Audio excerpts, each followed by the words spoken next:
Thank you for joining us around the fire. For more information or to make a donation, please visit randomactsnetwork.com. Now, want to hear a scary story?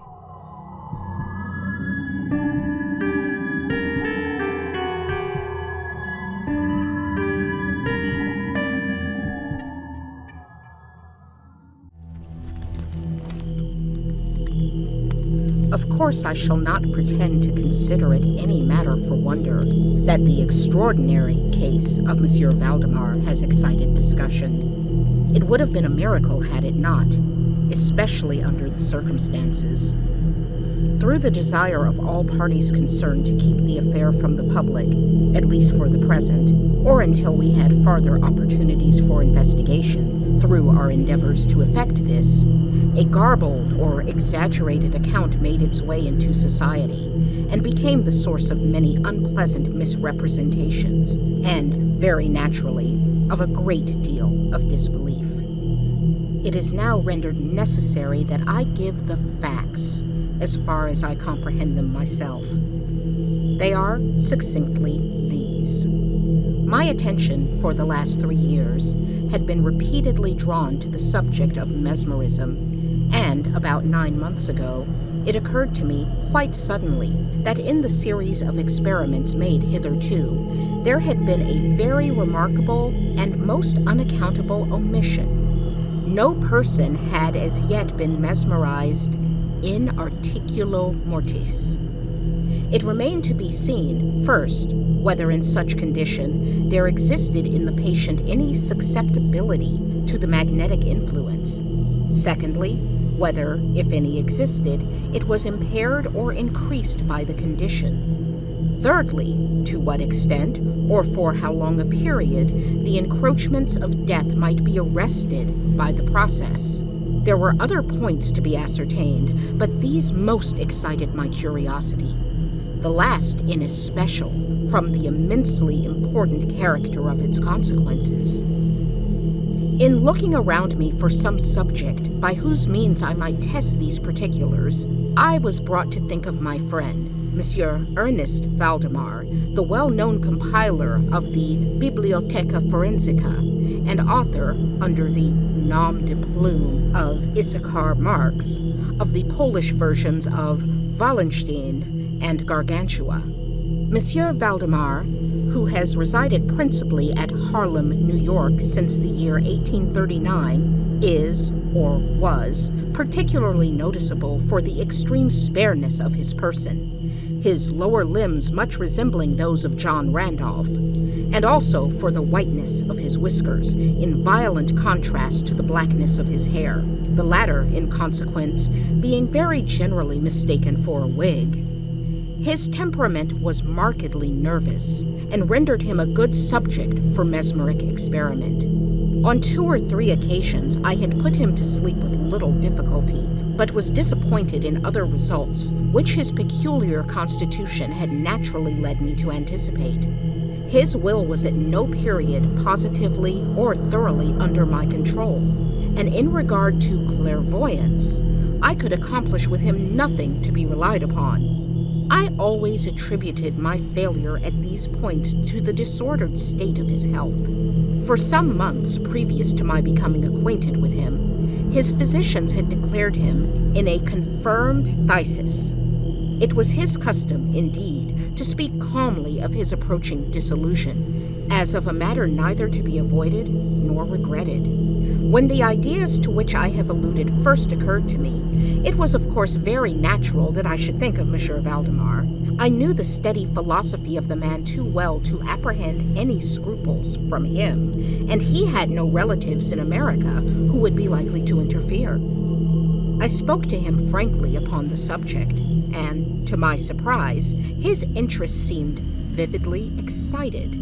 I say to my surprise, for although he had always yielded his person freely to my experiments, he had never before given me any tokens of sympathy with what I did. His disease was of that character which would admit of exact calculation in respect to the epoch of its termination in death, and it was finally arranged between us that he would send for me about 24 hours before the period announced by his physicians as that of his decease. It is now rather more than 7 months since I received from Monsieur Valdemar himself the subjoined note. My dear P, you may as well come now. D and F are agreed that I cannot hold out beyond tomorrow midnight, and I think they have hit the time very nearly. Valdemar. I received this note within half an hour after it was written, and in 15 minutes more I was in the dying man's chamber. I had not seen him for 10 days, and was appalled by the fearful alteration which the brief interval had wrought in him. His face wore a leaden hue. The eyes were utterly lusterless, and the emaciation was so extreme that the skin had been broken through by the cheekbones. His expectoration was excessive. The pulse was barely perceptible. He retained, nevertheless, in a very remarkable manner, both his mental power and a certain degree of physical strength.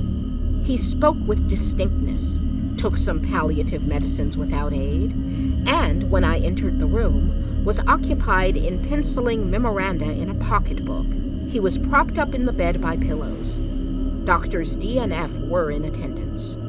After pressing Valdemar's hand, I took these gentlemen aside and obtained from them a minute account of the patient's condition. The left lung had been for 18 months in a semi-osseous or cartilaginous state, and was, of course, entirely useless for all purposes of vitality. The right, in its upper portion, was also partially, if not thoroughly, ossified, while the lower region was merely a mass of purulent tubercles, running one into another. Several extensive perforations existed, and at one point, permanent adhesion to the ribs had taken place. These appearances in the right lobe were of comparatively recent date. The ossification had proceeded with very unusual rapidity. No sign of it had been discovered a month before, and the adhesion had only been observed during the 3 previous days. Independently of the phthisis, the patient was suspected of aneurysm of the aorta, but on this point the osseous symptoms rendered an exact diagnosis impossible. It was the opinion of both physicians that Monsieur Valdemar would die about midnight on the morrow, Sunday. It was then 7 o'clock on Saturday evening. On quitting the invalid's bedside to hold conversation with myself, Doctors D and F had bidden him a final farewell. It had not been their intention to return, but, at my request, they agreed to look in upon the patient about 10 the next night. When they had gone, I spoke freely with Monsieur Valdemar on the subject of his approaching dissolution, as well as, more particularly, of the experiment proposed. He still professed himself quite willing and even anxious to have it made, and urged me to commence it at once. A male and a female nurse were in attendance, but I did not feel myself altogether at liberty to engage in a task of this character with no more reliable witnesses than these people, in case of sudden accident, might prove. I therefore postponed operations until about 8 the next night, when the arrival of a medical student with whom I had some acquaintance, Mr. Theodore L., relieved me from farther embarrassment. It had been my design, originally, to wait for the physicians, but I was induced to proceed, first by the urgent entreaties of Monsieur Valdemar, and secondly by my conviction that I had not a moment to lose, as he was evidently sinking fast. Mr. L. was so kind as to accede to my desire that he would take notes of all that occurred, and it is from his memoranda that what I now have to relate is, for the most part, either condensed or copied verbatim. It wanted about 5 minutes of 8 when, taking the patient's hand, I begged him to state, as distinctly as he could, to Mr. L., whether he, Monsieur Valdemar, was entirely willing that I should make the experiment of mesmerizing him in his then condition. He replied feebly, yet quite audibly, "Yes, I wish to be mesmerized," adding immediately afterwards, I fear you have deferred it too long. While he spoke thus, I commenced the passes, which I had already found most effectual in subduing him. He was evidently influenced with the first lateral stroke of my hand across his forehead, but although I exerted all my powers, no farther perceptible effect was induced until some minutes after 10 o'clock, when Doctors D and F called, according to appointment. I explained to them, in a few words, what I designed, and as they opposed no objection, saying that the patient was already in the death agony, I proceeded without hesitation, exchanging, however, the lateral passes for downward ones, and directing my gaze entirely into the right eye of the sufferer. By this time his pulse was imperceptible and his breathing was stertorous, and at intervals of half a minute. This condition was nearly unaltered for a quarter of an hour.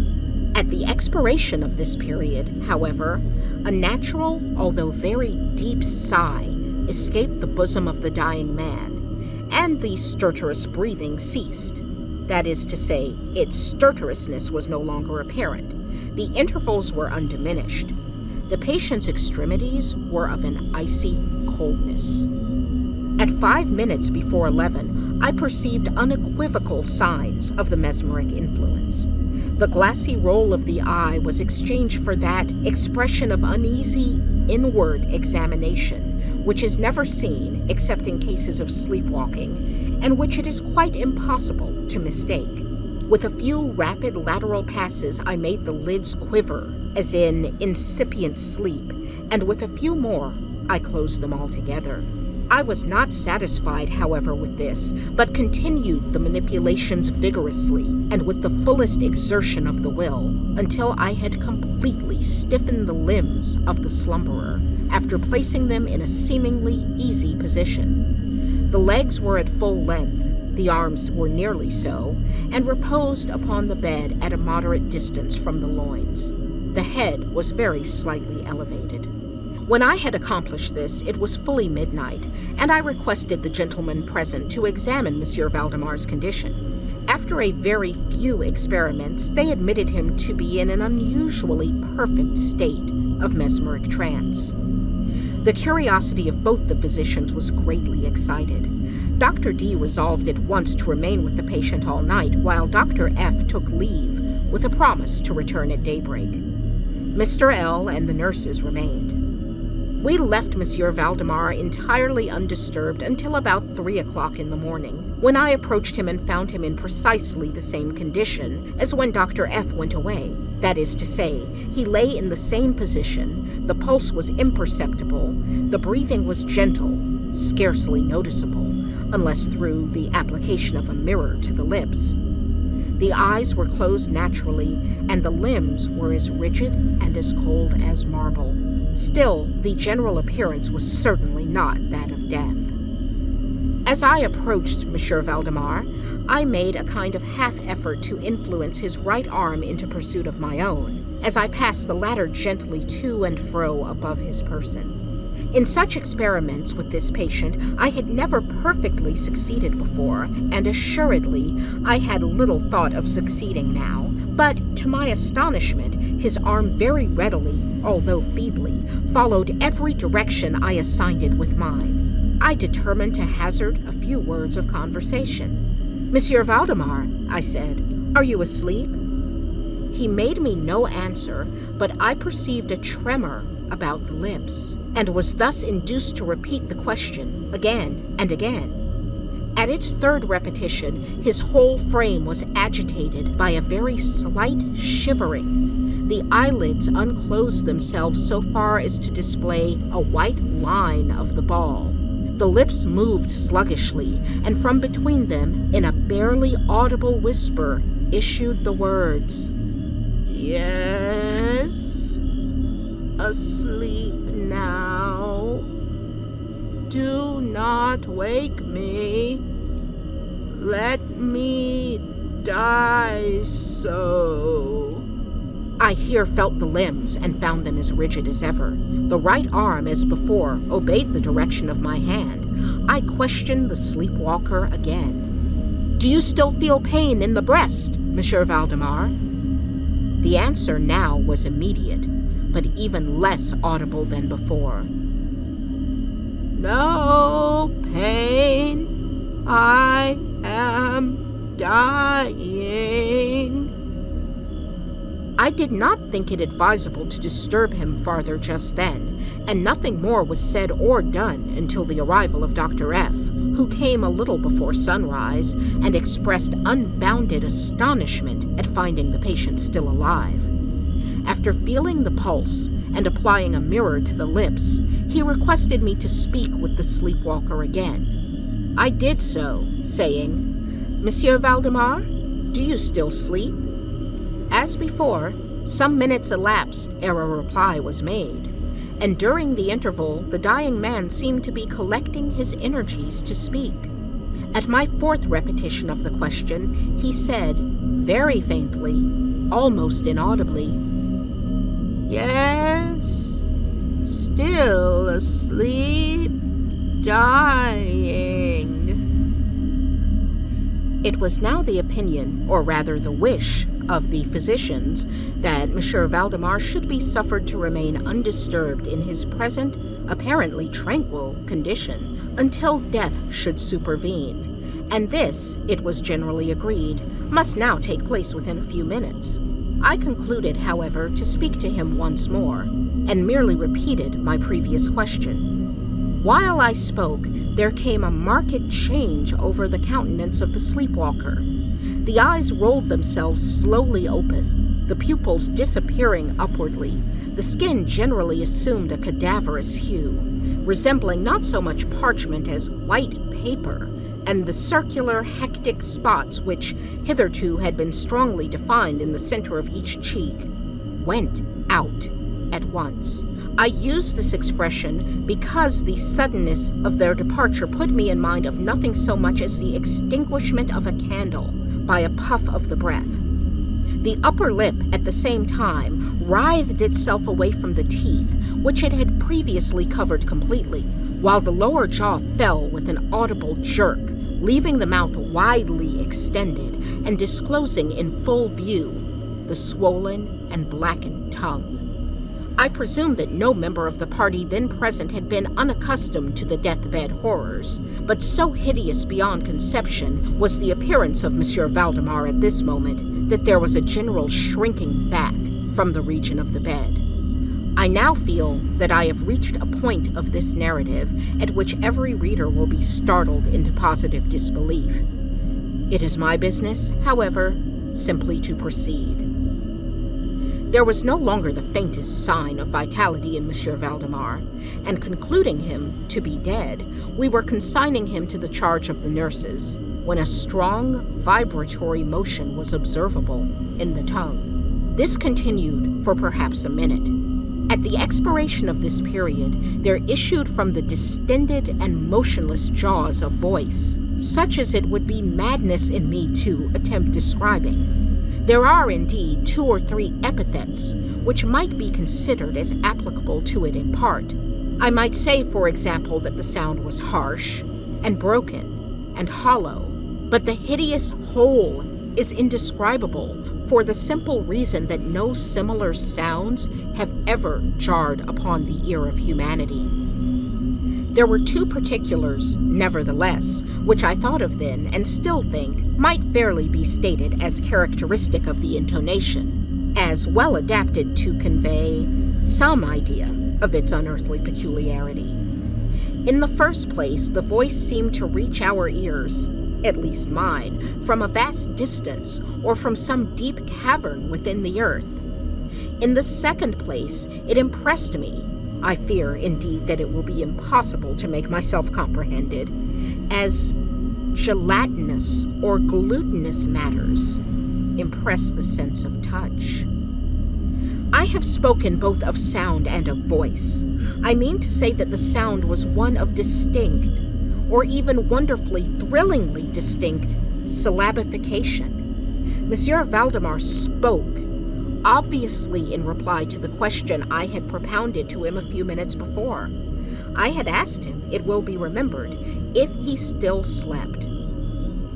he now said, "Yes, no, I have been sleeping, and now I am dead."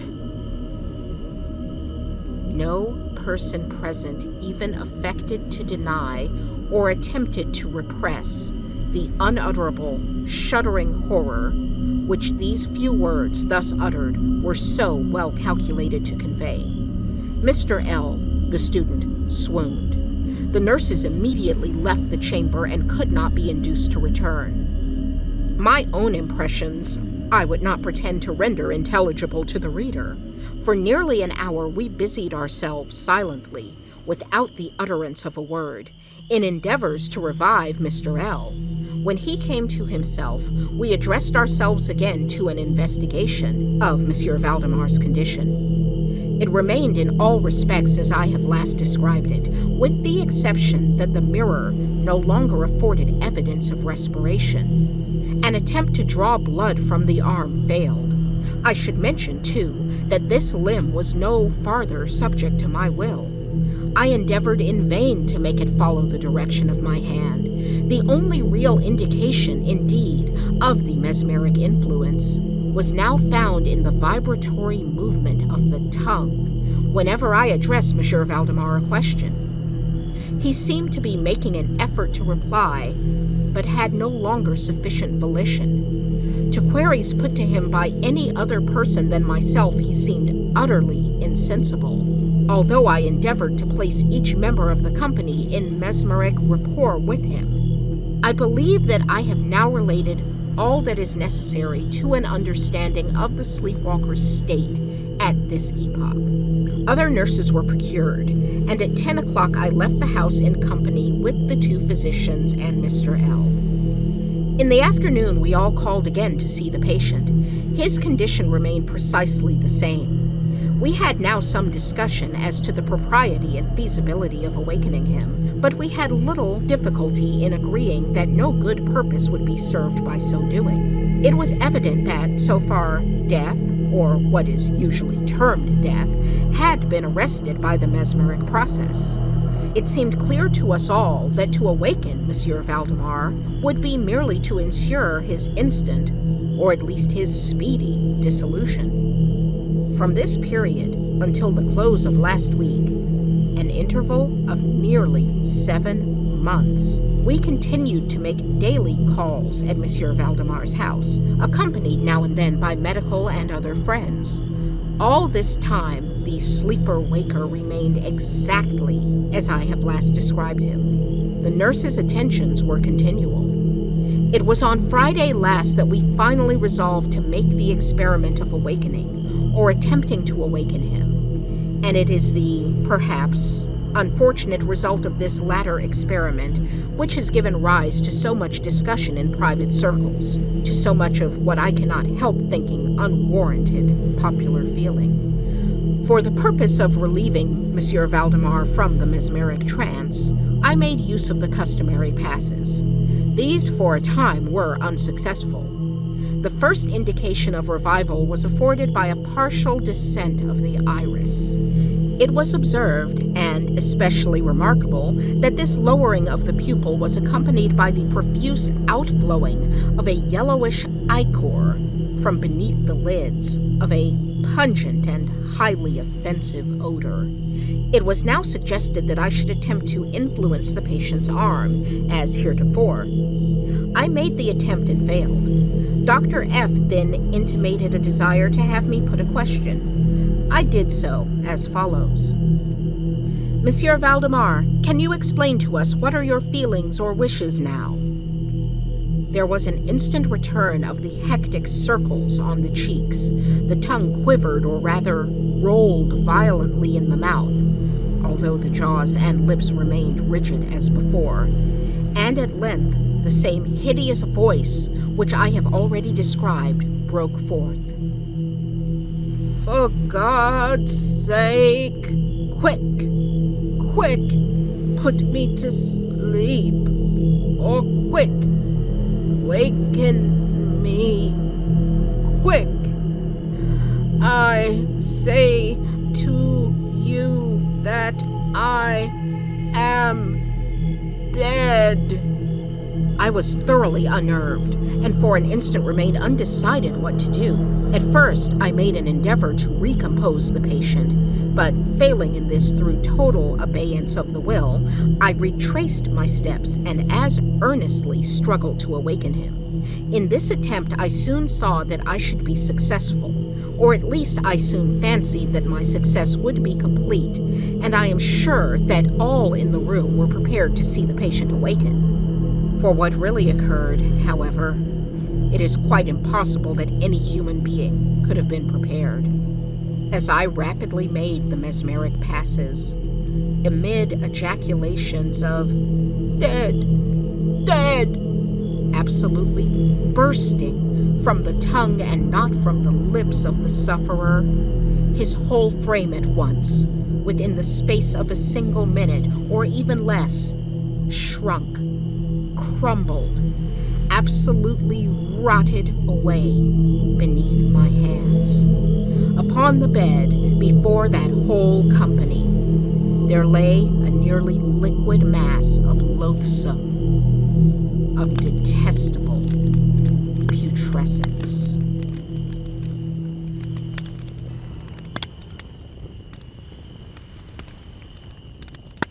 I was sick unto death with that long agony, and when they at length unbound me, and I was permitted to sit, I felt that my senses were leaving me. The sentence, the dread sentence of death, was the last of distinct accentuation which reached my ear. After that, the sound of the inquisitional voices seemed merged in one dreamy, indeterminate hum.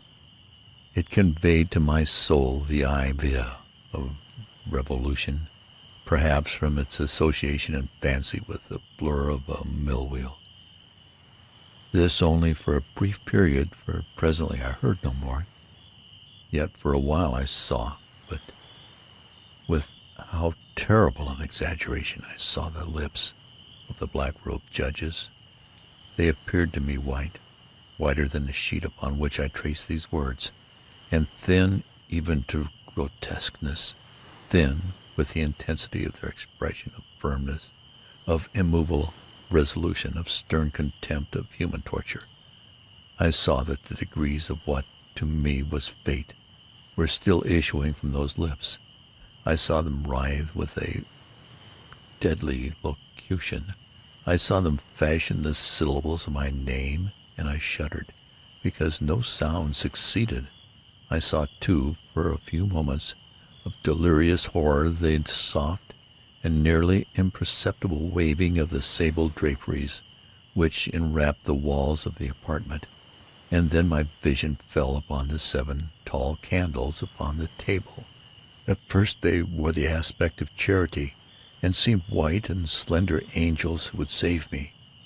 But then, all at once, there came a most deadly nausea over my spirit, and I felt every fiber in my frame thrill as if I had touched the wire of a galvanic battery, while the angel forms became meaningless specters with heads of flame, and I saw that from them there would be no help. And then there stole into my fancy, like a rich musical note, the thought of that sweet rest there must be in the grave. The thought came gently and stealthily, and it seemed long before it attained full appreciation, but just as my spirit came at length properly to feel and entertain it, the figures of the judges vanished, as if magically from before me. The tall candles sank into nothingness. Their flames went out utterly. The blackness of darkness supervened. All sensations appeared swallowed up in a mad, rushing descent, as of the soul into Hades. Then silence, stillness, night for the universe. I had swooned, but still will not say that all of consciousness was lost. What of it there remained I will not attempt to define or even to describe. Yet all was not lost. In the deepest slumber, no. In delirium, no. In a swoon, no. In death, no. Even in the grave all is not lost. Else there is no immortality for man. Arousing from the most profound of slumbers, we break the gossamer web of some dream. Yet in a second afterward, so frail may that web have been, we remember not that existence. It seems probable that upon reaching the second stage we could recall the impressions of the first. We should find these impressions eloquent in memories of the gulf beyond. And that gulf is what? How at least shall we distinguish its shadows from those of the tomb? But if the impressions of what I have termed the first stage are not at will recalled, yet after long interval, do they not come unbidden, while we marvel whence they came? He who has never swooned is not he who finds strange places and wildly familiar faces and coals that glow, is not he who beholds floating in mid-air the sad visions that the many may not view, is not he who ponders over the perfume of some novel flower, is not he whose brain grows bewildered with the meaning of some musical cadence which has never before arrested his attention? Amid frequent and thoughtful endeavors to remember, amid earnest struggles to gather some token of the state of seeming nothingness into which my soul had lapsed, there have been moments when I have dreamed of success. There have been brief, very brief periods when I have conjured up remembrances which the lucid reason of a later epoch assures me could have had reference only to that condition of seeming unconsciousness. These shadows of memory tell indistinctly of tall figures that lifted and bore me in silence down, down, still down, till a hideous dizziness oppressed me at the mere idea of the interminableness of the descent. They tell also of a vague horror at my heart, on account of that heart's unnatural stillness. Then comes a sense of sudden motionlessness throughout all things, as if those who bore me, a ghastly train, had outrun in their descent the limits of the limitless, and paused from the wearisomeness of their toil. After this I call to mind flatness and dampness, and then all its madness, this madness of a memory which busies itself among forbidden things. Very suddenly there came back to my soul motion and sound, the tumultuous motion of the heart, and in my ears the sound of its beating. Then a pause in which all is blank, then again sound and motion and touch, a tingling sensation pervading my frame. Then the mere consciousness of existence without thought, a condition which lasted long. Then very suddenly thought and shuddering terror of their earnest endeavor to comprehend my true state. Then a strong desire to lapse into insensibility. Then a rushing revival of soul and a successful effort to move. And now a full memory of the trial, of the judges, of the sable draperies, of the sentence, of the sickness, of the swoon. Then entire forgetfulness of all that followed, of all that a later day and much earnestness of endeavor have enabled me vaguely to recall. So far I had not opened my eyes. I felt that I lay upon my back, unbound. I reached out my hand, and it fell heavily upon something damp and hard. There I suffered it to remain for many minutes, while I strove to imagine where and what it could be. I longed, yet dared not to employ my vision. I dreaded the first glance at objects around me. It was not that I feared to look upon things horrible, but that I grew aghast lest there should be nothing to see. At length, with a wild desperation at heart, I quickly unclosed my eyes. My worst thoughts then were confirmed. The blackness of eternal night encompassed me. I struggled for breath. The intensity of the darkness seemed to oppress and stifle me. The atmosphere was intolerably close. I still lay quietly, and made effort to exercise my reason. I brought to mind the inquisitional proceedings, and attempted from that point to deduce my real condition. The sentence had passed, and it appeared to me that a very long interval of time had since elapsed. Yet not for a moment did I suppose myself actually dead. Such a supposition, notwithstanding what we read in fiction, is altogether inconsistent with real existence. But where and in what state was I? The condemned to death, I knew, perished usually at the auto da fe, and one of these had been held on the very night of the day of my trial. Had I been remanded to my dungeon to await the next sacrifice, which would not take place for many months? This I at once saw could not be. Victims had been in immediate demand. Moreover, my dungeon, as well as all the condemned cells at Toledo, had stone floors, and light was not altogether excluded.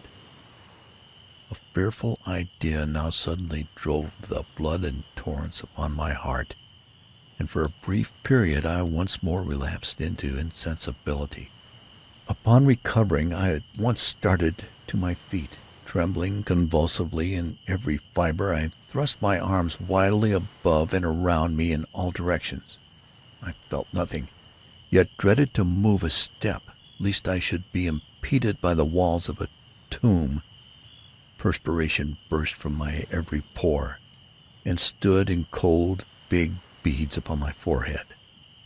The agony of suspense grew at length intolerable, and I cautiously moved forward, with my arms extended and my eyes straining from their sockets, in the hope of catching some faint ray of light.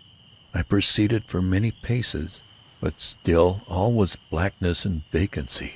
I breathed more freely. It seemed evident that mine was not, at least, the most hideous of fates.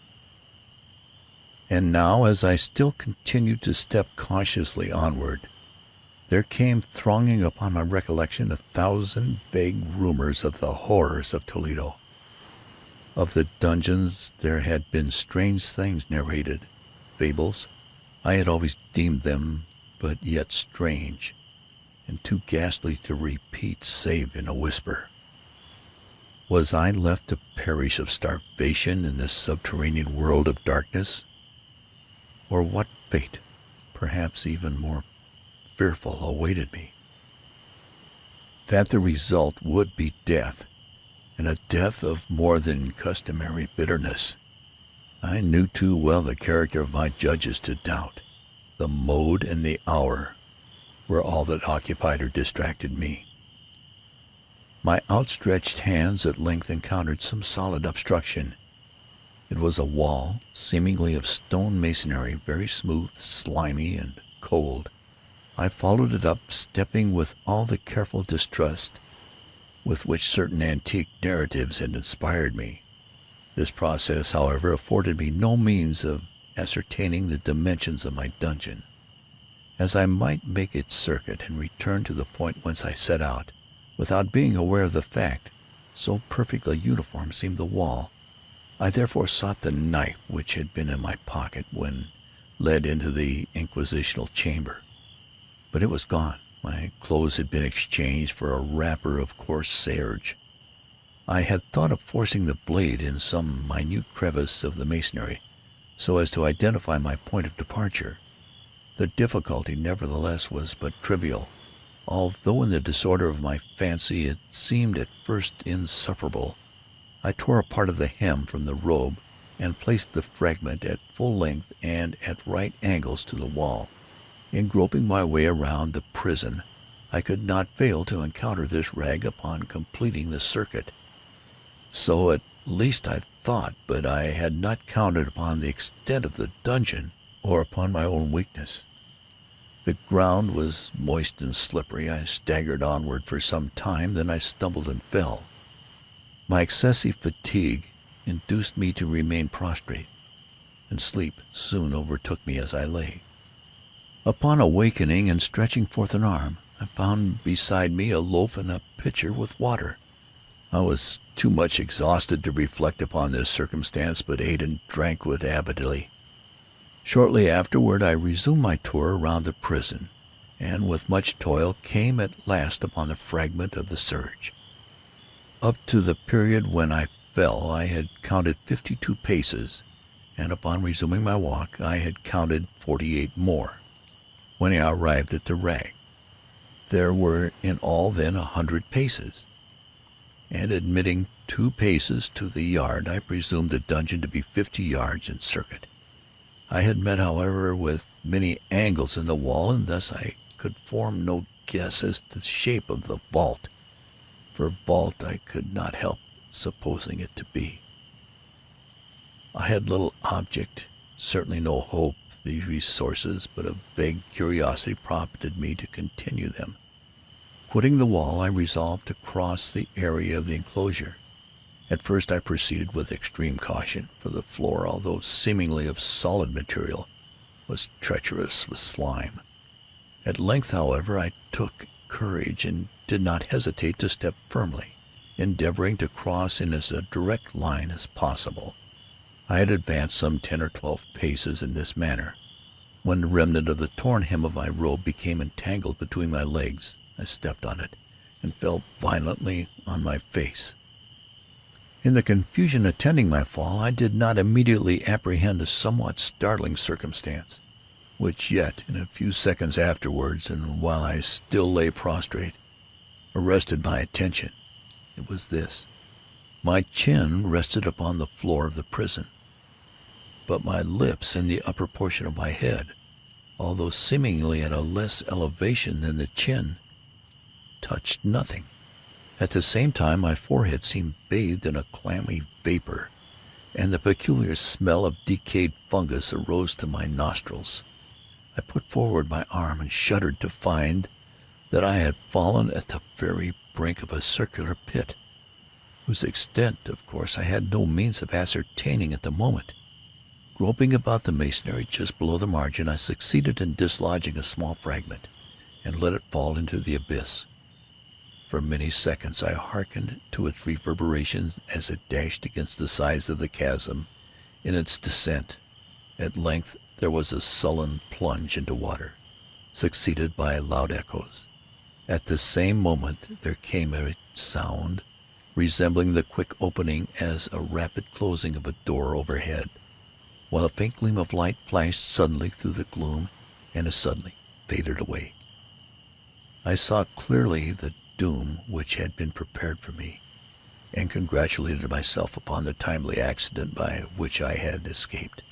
Another step forward before my fall, and the world had seen me no more, and the death just avoided was of that very character which I had regarded as fabulous and frivolous. In the tales respecting the Inquisition, to the victims of its tyranny there was the choice of death with its direst physical agonies, or death with its most hideous moral horrors. I had been reserved for the latter. By long suffering my nerves had been unstrung until I trembled at the sound of my own voice, and had become in every respect a fitting subject for the species of torture which awaited me. Shaking in every limb, I groped my way back to the wall, resolving there to perish rather than risk the terror of the wells, of which my imagination now pictured many in various positions about the dungeon. In other conditions of mind I might have had courage to end my misery at once by a plunge into one of these abysses, but now I was the veriest of cowards.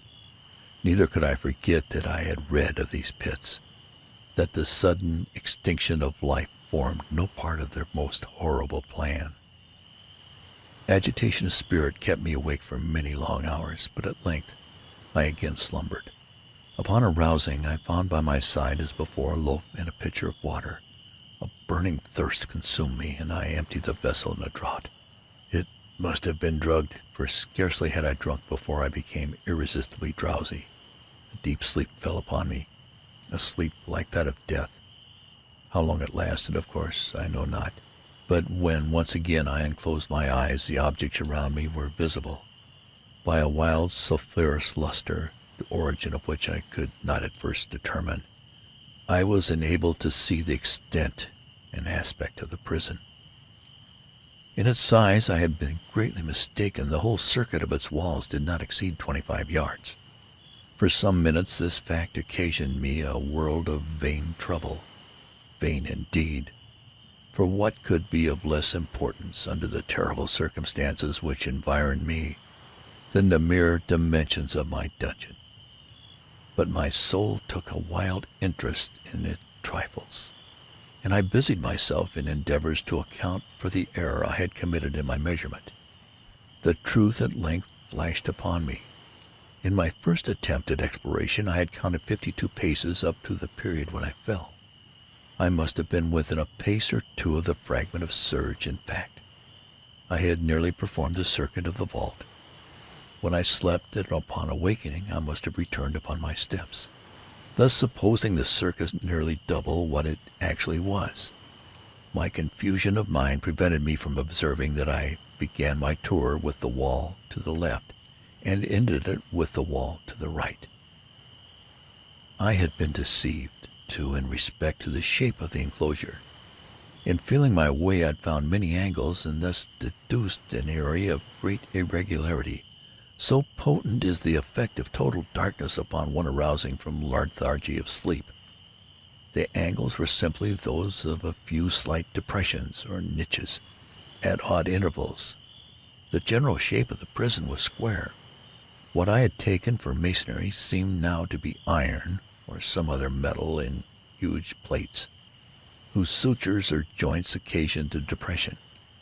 The entire surface of this metallic enclosure was rudely daubed in all the hideous and repulsive devices to which the charnel superstition of the monks has given rise.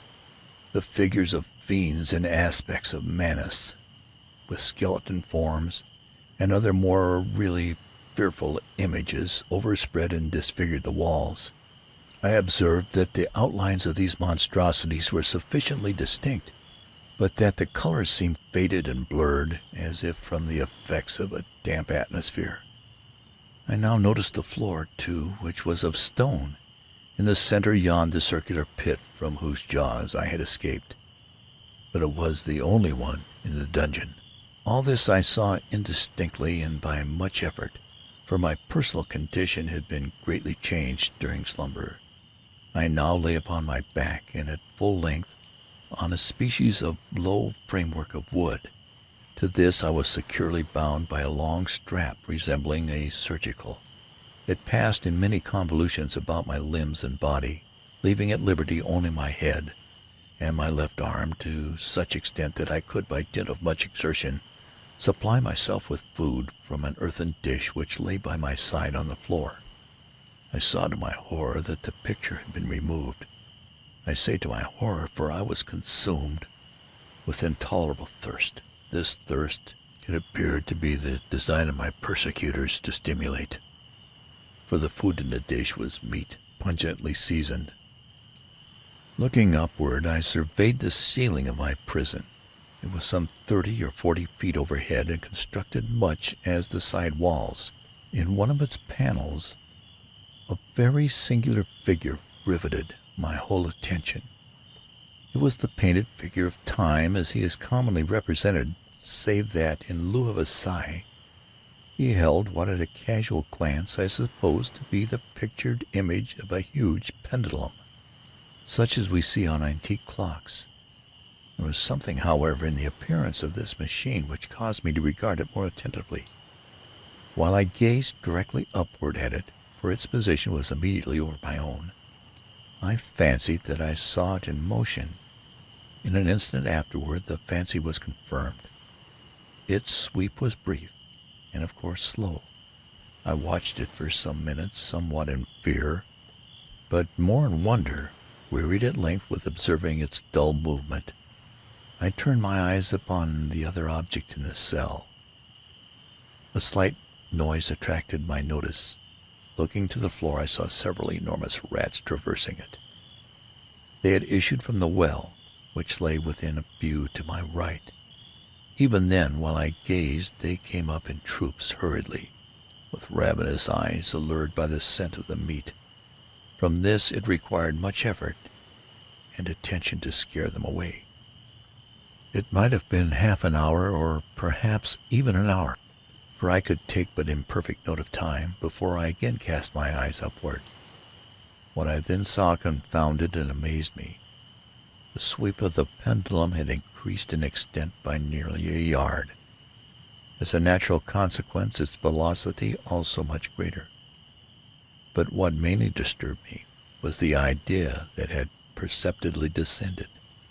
I now observed, with what horror it is needless to say, that its neither extremity was formed of a crescent, glittering steel, about a foot in length from horn to horn, the horns upward, and the under edge evidently as keen as that of a razor. Like a razor also, it seemed massy and heavy, tapering from the edge into a solid and broad structure above. It was appended to a weighty rod of brass, and the whole hissed as it swung through the air. I could no longer doubt the doom prepared for me by monkish ingenuity and torture. My cognizance of the pit had become known to the inquisitional agents, the pit whose horrors had been destined for so bold a resident as myself, the pit, typical of hell and regarded by rumor as the ultima thule of all their punishments. The plunge into this pit I had avoided by the merest of accidents. I knew that surprise, or entrapment into torment, formed an important portion of all the grotesquerie of this dungeon death. Having failed to fall, it was no part of the demon plan to hurl me into the abyss, and thus, there being no alternative, a different and a milder destruction awaited me. Milder. I half smiled in my agony as I thought of such application of such a term. What boots it to tell of the long, long hours of horror more than mortal, during which I counted the rushing vibrations of the steel, inch by inch, line by line, with the descent only appreciable at intervals that seemed ages. Down and still down it came. Days passed. It might have been that many days passed ere it swept so closely over me as to fan me with its acrid breath. The odor of the sharp steel forced itself into my nostrils. I prayed, I wearied heaven with my prayer for its more speedy descent, grew frantically mad, and struggled to force myself upward against the sweep of the fearful Skenter. And then I fell suddenly calm, and lay smiling at the glittering death, as a child at some rare bauble. There was another interval of utter insensibility. It was brief, for upon again lapsing into life there had been no perceptible descent in the pendulum. But it might have been long, for I knew there were demons who took note of my swoon, and who could have arrested the vibration at pleasure. Upon my recovery, too, I felt very, inexpressibly sick and weak, as if through long inanition. Even amid the agonies of that period, the human nature craved food. With painful effort, I outstretched my left arm as far as my bounds permitted, and took possession of a small remnant which had been spared me by the rats. As I put a portion of it in within my lips, there rushed to my mind a half-formed thought of joy, of hope. Yet what business had I with hope? It was, as I say, a half-formed thought. Man has many such which are never completed. I felt that it was of joy, of hope, but felt also that it had perished in its formation. In vain I struggled to perfect, to regain it. Long suffering had nearly annihilated all my ordinary powers of mind. I was an imbecile, an idiot. The vibration of the pendulum was at right angles to my length. I saw that the crescent was designed to cross the region of my heart. It would fray the serge of my robe. It would return and repeat its operations again and again. Notwithstanding terrifically wide sweeps, some 30 feet or more, and its hissing vigor of its descent, sufficient to sunder these very walls of iron, still the fraying of my robe would not be all that for several minutes it would accomplish. And at this thought I paused. I dared not go further than this reflection. I dwelt upon it with the pertinacity of attention, as if in so dwelling I could arrest here the descent of the steel. I forced myself to ponder upon the sound of the crescent as it should pass across the garment, upon the peculiar thrilling sensation which the friction of cloth produces on the nerves. I pondered upon all this frivolously until my teeth were on edge. Down, steadily down it crept. I took a frenzied pleasure in contrasting its downward with its lateral velocity, to the right, to the left, far and wide, with the shriek of a damned spirit, to my heart with the stealthy pace of the tiger. I alternately laughed and howled as the one or the other idea grew predominant. Down, certainly relentlessly down, it vibrated within 3 inches of my bosom. I struggled violently, furiously to free my left arm. This was free only from the elbow to the hand. I could reach the ladder, from the platter beside me to my mouth, with great effort, but no farther. Could I have broken the fastening above the elbow, I would have seized and attempted to arrest the pendulum. I might as well have attempted to arrest an avalanche. Down, still unceasingly, still inevitably down. I grasped and struggled at each vibration. I shrunk convulsively at every sweep. My eyes followed its outward or upward whirls with the eagerness of the most unseeming despair.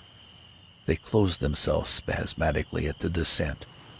Although death would have been a relief, oh, how unspeakable! Still I quivered in every nerve to think how slight a sinking of the machinery would precipitate that keen, glistening axe upon my bosom. It was hope that prompted the nerve to quiver, the frame to shrink. It was hope, the hope that triumphs on the rack, that whispers to the death-condemned even in the dungeons of the Inquisition. I saw that some 10 or 12 vibrations would bring the steel in actual contact with my robe, and with this observation there suddenly came over my spirit all the keen, collected calmness of despair. For the first time during many hours, or perhaps days, I thought, it now occurred to me that the bandage, or surgical, which enveloped me was unique. I was tied by no separate cord. The first stroke of the razor-like crescent athwart any portion of the band would so detach it that it might be unwound from my person by means of my left hand. But how fearful in that case the proximity of the steel! The result of the slightest struggle, how deadly! Was it the pendulum? Dreading to find my faint, and as it seemed in last hope frustrated, I so far elevated my head as to obtain a distinct view of my breast.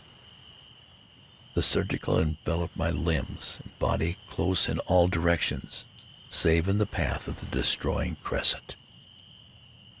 Scarcely had I dropped my head back into its original position when there flashed upon my mind what I could not better describe than as the unformed half of that idea of deliverance to which I have previously alluded, and of which moiety only floated interminably through my brain when I raised food to my burning lips. The whole thought was now present, feeble, scarcely sane, scarcely definite, but still entire. I proceeded at once, with the nervous energy of despair, to attempt its execution. For many hours the immediate vicinity of the low framework upon which I lay had been literally swarming with rats. They were wild, bold, ravenous, their red eyes glaring up upon me as if they waited, but for motionless on my part, to make me their prey. To what food, I thought, have they been accustomed in the well? They had devoured, in spite of all my efforts to prevent them, all but a small remnant of the contents of the dish. I had fallen into an habitual seesaw, or wave of the hand, about the platter, and at length the unconscious uniformity of the movement deprived it of effect. In their voracity the vermin frequently fastened their sharp fangs on my fingers. With their pesticles of the oily and spicy veid which now remained, I thoroughly rubbed the bandage wherever I could reach it, and then, raising my hand from the floor, I lay breathlessly still. At first, the ravenous animals were startled and terrified at the change. At the cessation of movement, they shrank alarmedly back. Many sought the well. But this was only for a moment. I had not counted in vain upon their voracity. Observing that I remained without motion, one or two of the boldest leaped upon the framework and smelt of the surgical. This seemed the signal for a general rush. Forth from the well they hurried, their fresh troops. They clung to the wood, they overran it, and leaped in hundreds upon my person. The measured movement of the pemberlin disturbed them not at all. Avoiding its stroke, they busied themselves with the anointed bandage. They pressed, they swarmed upon me in ever-accumulating heaps. They writhed upon my throat, their cold lips sought my own. I was half stifled by their thronging pressure. Disgust, for which the world has no name, swelled my bosom and chilled with heavy clamminess my heart. Yet 1 minute, and I felt that the struggle would be over. Plainly I perceived the loosening of the bandage. I knew that in more than one place it must already be severed. With a more than human resolution, I lay still. Nor had I erred in my calculations, nor had I endured in vain. At length I felt that I was free. The surgical hung in ribbons from my body, but the stroke of the pendulum already pressed upon my bosom. It had divided the serge of the robe, it had cut through the linen beneath. Twice again it swung, and a sharp sense of pain shot through every nerve. But the moment of escape had arrived. At a wave of my hand, my deliverers hurried tremulously away. With steady movement, cautious, sidelong, shrinking, and slow, I slid from the embrace of the bandage and beyond the reach of the shimmer. For the moment, at least, I was free. Free, and in the grasp of the Inquisition. I had scarcely stepped from my wooden bed of horror upon the stone floor of the prison, when the motion of the hellish machine ceased, and I beheld it drawn up, by some invisible force, through the ceiling. This was a lesson in which I took desperately to heart. My every motion was undoubtedly watched. Free, I had but escaped death in one form of agony to be delivered into worse than death in some other. With that thought, I rolled my eyes nervously around the barriers of iron that hemmed me in. Something unusual, some change which at first I could not appreciate distinctly, it was obvious, had taken place in the apartment. For many minutes of a dreamy and trembling abstraction I busied myself in vain, unconnected conjecture. During this period I became aware for the first time of the origin of the sulphurous light which illuminated the cell. It proceeded from a fissure about half an inch in width, extended entirely around the prison at the base of the walls, which thus appeared and were completely separated from the floor. I endeavored, but of course in vain, to look through the aperture. As I arose from the attempt, the mystery of the alteration of the chamber broke at once upon my understanding. I had observed that, although the outlines of the figures upon the walls were sufficiently distinct, yet the colors seemed blurred and indefinite. These colors had now assumed, and were momentarily assuming, a startling and most intense brilliancy that gave to the spectral and fiendish portraitures the aspect that might have thrilled even firmer nerves than my own. Demon eyes of a wild and ghastly vivacity glared upon me in 1,000 directions, where none had been visible before, and gleamed with the lurid luster of a fire that I could not force my imagination to regard as unreal. Unreal, even while I breathed, there came to my nostrils the breath of the vapor of heated iron. A suffocating odor pervaded the prison. A deeper glow settled each moment in the eyes that glared at my agonies. A richer tint of crimson confused itself over the pictured horrors of blood. I panted. I gasped for breath. There could be no doubt of the design of my tormentors. Oh, most unrelenting, oh, most demonic of men, I shrank from the glowing metal to the center of the cell. Amid the thought of the fiery destruction that impended, the idea of the coolness of the well over my soul like balm. I rushed to its deadly brink.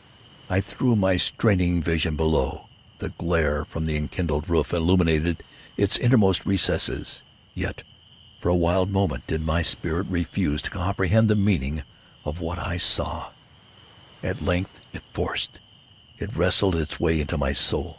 It burned itself upon my shuddering reason. Oh, for a voice to speak! Oh, horror! Oh, any horror but this! With a shriek, I rushed from the margin and buried my face in my hands, weeping bitterly.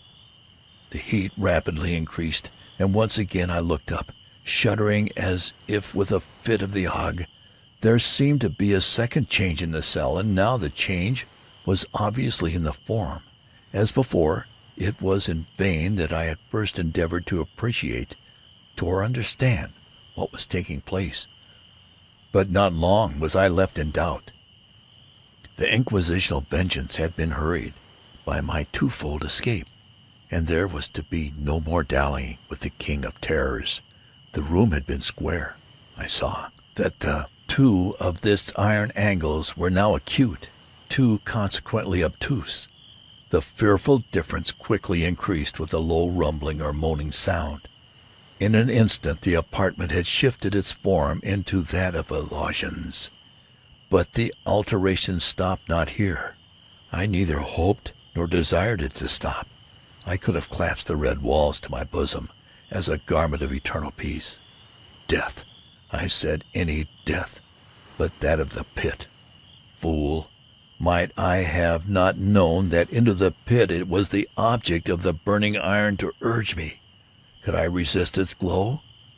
Or, if even that, could I withstand its pressure? And now, flatter and flatter, flew the Algernon, with a rapidity that left me no time for contemplation. Its center, and of course its greatest width, came just over the yawning gulf. I shrank back, but the closing walls pressed me resistlessly onward.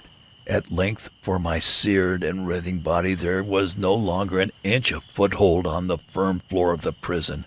I struggled no more, but the agony of my soul found vent in one loud, long, and final scream of despair. I felt that I tottered upon the brink. I averted my eyes. There was a discordant hum of human voices. There was a loud blast of many trumpets. There was a harsh grating of 1,000 thunders. The firing walls rushed back, an outstretched arm caught my own as I fell fainting into the abyss. It was that of General Lassalle. The French army had entered Toledo. The Inquisition was in the hands of its enemies.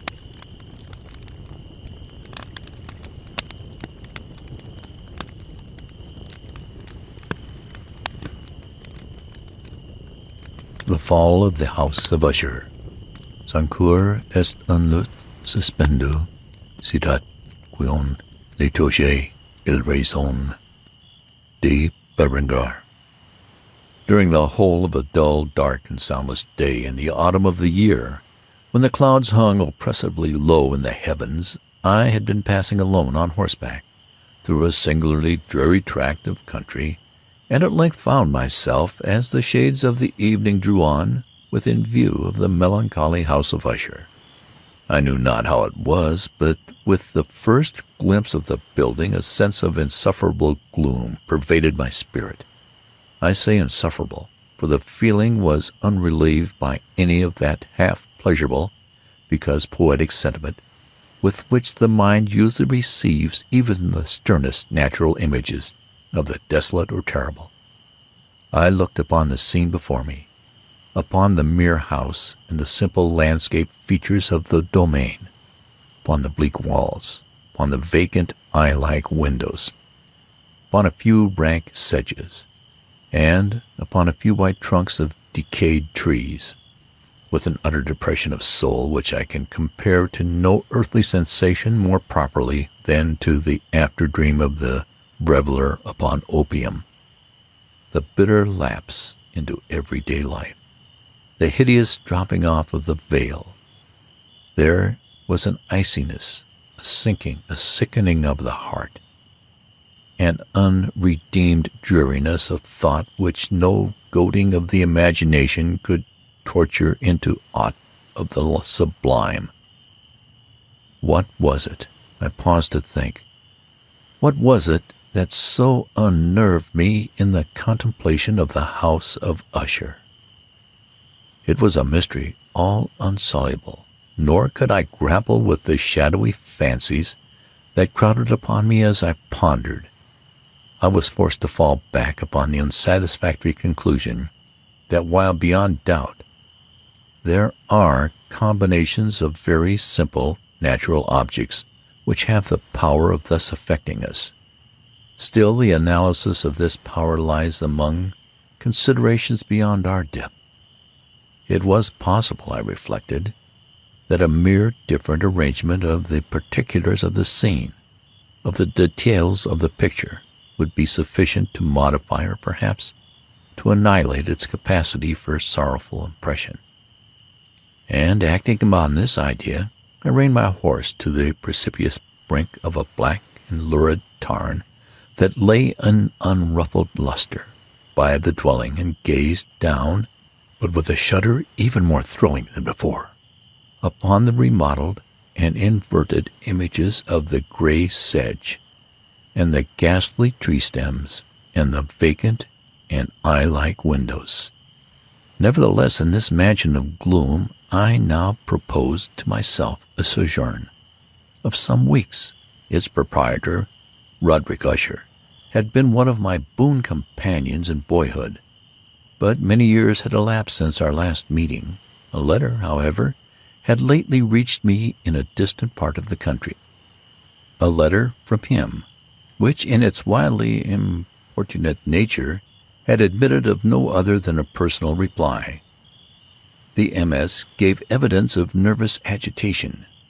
The writer spoke of acute bodily illness, of a mental disorder which oppressed him, and an earnest desire to see me, as his best and indeed his only personal friend, with a view of attempting, by the cheerfulness of my society, some alleviation of his malady. It was the manner in which all this and much more was said. It was the apparent heart that went with his request, which allowed me no room for hesitation, and I accordingly obeyed forthwith what I still considered a very singular summons. Although as boys we had been even intimate associates, yet I really knew little of my friend. His reserve had been always excessive and habitual. I was aware, however, that his very ancient family had been noted, time out of mind, for a peculiar sensibility of temperament, displaying itself through long ages in many works of exalted art, and manifested of late in repeated deeds of munificent yet unobtrusive charity, as well as in a passionate devotion to the intricacies, perhaps even more than to the orthodox and easily recognizable beauties of musical science. I had learned, too, the very remarkable fact that the stem of the Usher race, all time-honored as it was, had put forth at no period any enduring branch. In other words, that the entire family lay in the direct line of descent, and had always, with very trifling and very temporary variation, so lain. It was this deficiency I considered, while running over the thought, the perfect keeping of the character of the premises with the accredited character of the people, while speculating upon the possible influence which the one, in this long lapse of centuries, might have exercised upon the other. It was this deficiency, perhaps, of collateral issue, and the consequent undeviating transmission, from sire to son, of the patrimony of the name which had at length so identified the two as to merge the original title of the estate in the quaint and equivocal appellation of the House of Usher, an appellation which seemed to include in the minds of the peasantry who used it both the family and the family mansion. I have said that the sole effect of my somewhat childish experiment, that of looking down within the tarn, had been to deepen the first singular impression. There can be no doubt that the consciousness of the rapid increase of my superstition, for why should I not so term it, served mainly to accelerate the increase itself. Such I have long known, is the paradoxical law of all sentiments having terror as a basis. And it might have been for this reason only, that when I again uplifted my eyes to the house itself from its image in the pool, there grew in my mind a strange fancy, a fancy so ridiculous indeed that I but mention it to show the vivid force of the sensations which oppressed me. I had so worked upon my imagination as reality to believe that about the whole mansion and domain there hung an atmosphere peculiar to themselves and their immediate vicinity, an atmosphere which had no affinity with the air of heaven, but which had reeked up from the decayed trees and the gray wall and the silent tarn, a pestilent and mystic vapor, dull, sluggish, faintly discernible, and leaden-hued. Shaking off from my spirit what must have been a dream, I scanned more narrowly the real aspect of the building. Its principal features seemed to be that of an excessive antiquity. The discoloration of ages had been great. Minute fungi overspread the whole exterior, hanging in a fine tangled webwork from the eaves. Yet all this was apart from any extraordinary dilapidation. No portion of the masonry had fallen, and there appeared to be a wild inconsistency between its still perfect adaptation of parts and the crumbling condition of the individual stones. In this there was much that reminded me of the spacious totality of old woodwork, which has rotted for long years in some neglected vault. With no disturbance from the breath of the external air, beyond this indication of extensive decay, however, the fabric gave little token of instability. Perhaps the eye of a scrutinizing observer might have discovered a barely perceptible fissure, which, extending from the roof of the building in front, made its way down the wall in a zigzag direction, until it became lost in the sullen waters of the tarn. Noticing these things, I rode over a short causeway to the house. A servant in waiting took my horse, and I entered the Gothic archway of the hall. A valet of stately step thence conducted me in silence through many dark and intricate passages in my progress to the studio of his master. Much that I encountered on the way contributed, I know not how, to heighten the vague sentiments of which I have already spoken, while the objects around me, while the carvings of the ceilings, the somber tapestries of the walls, the ebon blackness of the floors, phantasmagoric armorial trophies which rattled as I strode, were but matters to which, or to such as which, I had been accustomed from my infancy. While I hesitated not to acknowledge how familiar was all this, I still wondered to find how unfamiliar were the fancies which ordinary images were stirring up. On one of the staircases I met the physician of the family. His countenance, I thought, wore a mingled expression of low cunning and perplexity. He accosted me with trepidation and passed on. The valet now threw open a door and ushered me into the presence of his master. The room in which I found myself was very large and lofty. The windows were long, narrow, and pointed, and so vast a distance from the black oaken floor as to be altogether inaccessible from within. Feeble gleams of encrimsoned light made their way through the trellised panes and served to render sufficiently distant the more prominent object around. The eye, however, struggled in vain to reach the remoter angles of the chamber, or the recesses of the vaulted and fretted ceiling. Dark draperies hung upon the walls. The general furniture was profuse, comfortless, antique, and tattered. Many books and musical instruments lay scattered about, but failed to give any vitality to the scene. I felt that I breathed an atmosphere of sorrow, an air of stern, deep, and irredeemable gloom hung over and pervaded all. Upon my entrance, Usher arose from a sofa on which he had been lying at full length, and greeted me with a vivacious warmth which had much in it. I at first thought of an overdone cordiality, of the constrained effort of the ennuyé man of the world. A glance, however, at his countenance convinced me of his perfect sincerity. We sat down, and from some moments, while he spoke not, I gazed upon him with a feeling half of pity, half of awe. Surely man had never before so terribly altered in so brief a period as had Roderick Usher. It was with difficulty that I could bring myself to admit the identity of the wan being before me with the companion of my early boyhood, yet the character of his face had been at all times remarkable. A cadaverous of complexion, an eye large, liquid, and luminous beyond comparison, lips somewhat thin and very pallid, but of a surprisingly beautiful curve, a nose of a delicate Hebrew model, but with a breadth of nostril unusual in similar formations, a finely molded chin, speaking, in its want of prominence, of a want of moral energy, hair of a more than web-like softness and tenuity, these features with an inordinate expansion above the regions of the temple, made up altogether a countenance not easy to be forgotten.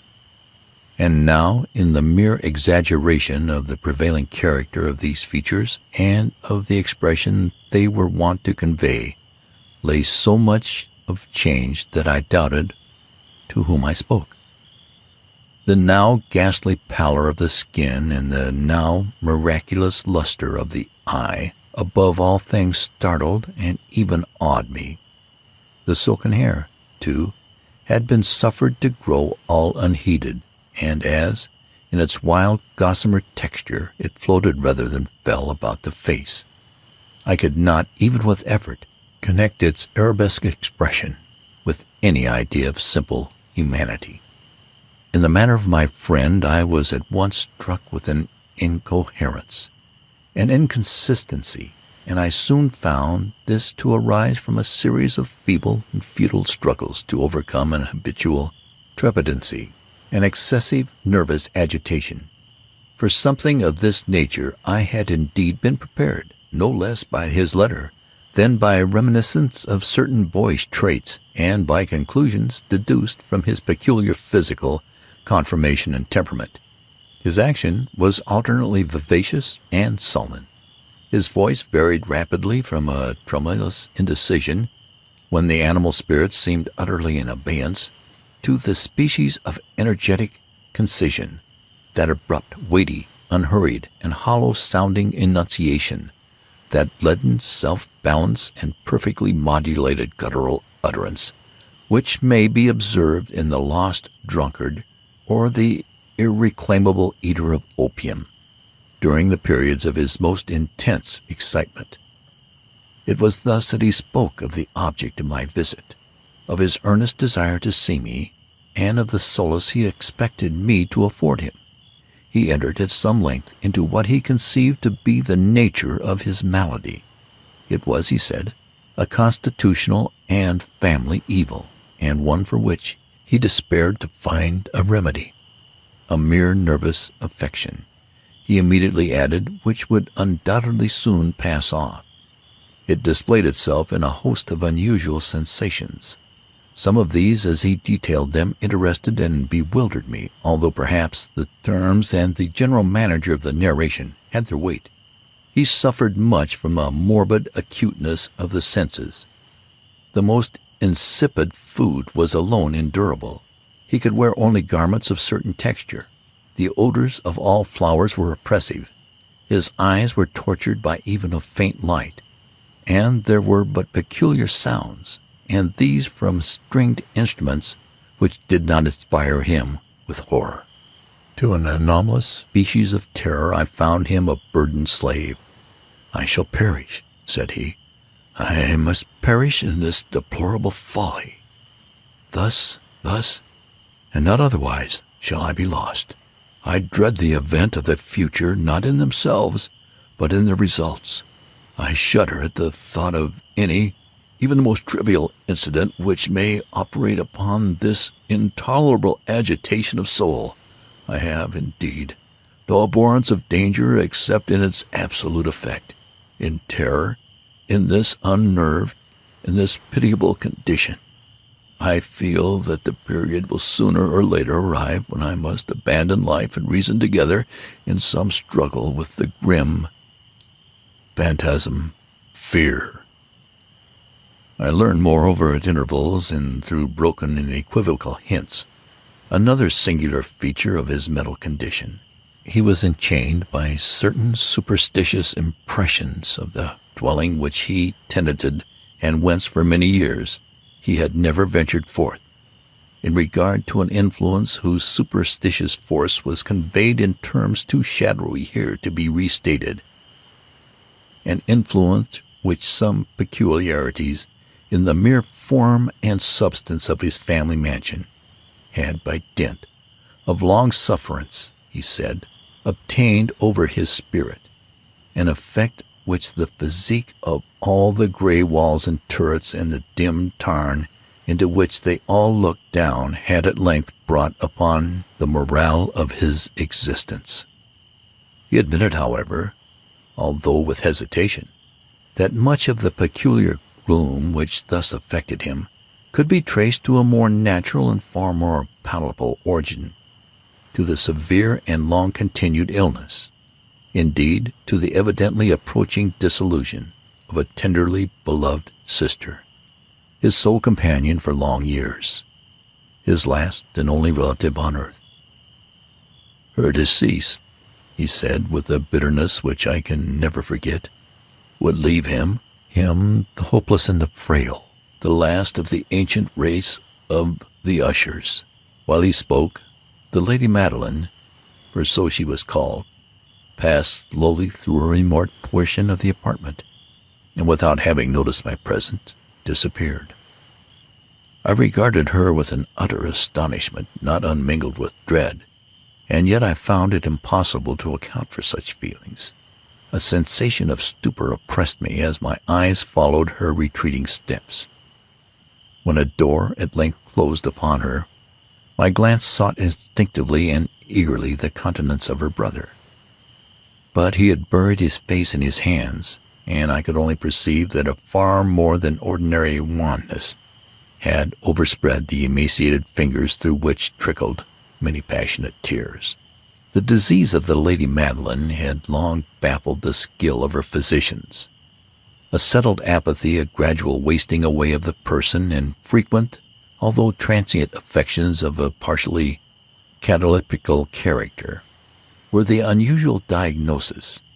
Hitherto she had steadily borne up against the pressure of her malady, and had not betaken herself finally to bed. But on the closing in of the evening of my arrival at the house, she succumbed, as her brother told me at night, with inexpressible agitation, to the prostrating power of the destroyer, and I learned that the glimpse I had obtained of her person would thus probably be the last I should attain, that the lady, at least while living, would be seen by me no more. For several days ensuing, her name was unmentioned by either Usher or myself, and during this period I was busied in earnest endeavors to alleviate the melancholy of my friend. We painted and read together, or I listened, as if in a dream, to the wild improvisations of his speaking guitar, and thus, as a closer and still closer intimacy admitted me more unreservedly into the recesses of his spirit, the more bitterly did I perceive the futility of all attempt at cheering a mind from which darkness, as if an inherent positive quality, poured forth upon all objects of the moral and physical universe, in one unceasing radiation of gloom. I shall ever bear about me a memory of the many solemn hours I thus spent alone with the master of the House of Usher. Yet I should fail in any attempt to convey an idea of the exact character of the studies or of the occupation in which he involved me or led me the way. An excited and highly distempered ideality threw a sulphurous luster over all. His long, improvised diriges will ring forever in my ears. Among other things, I hold painfully in mind a certain singular perversion and amplification of the wild air of the last waltz of von Weber. From the paintings over which his elaborate fancy brooded, and which grew touch by touch into vagueness, and which I shuddered the more thrillingly, because I shuddered, knowing not why.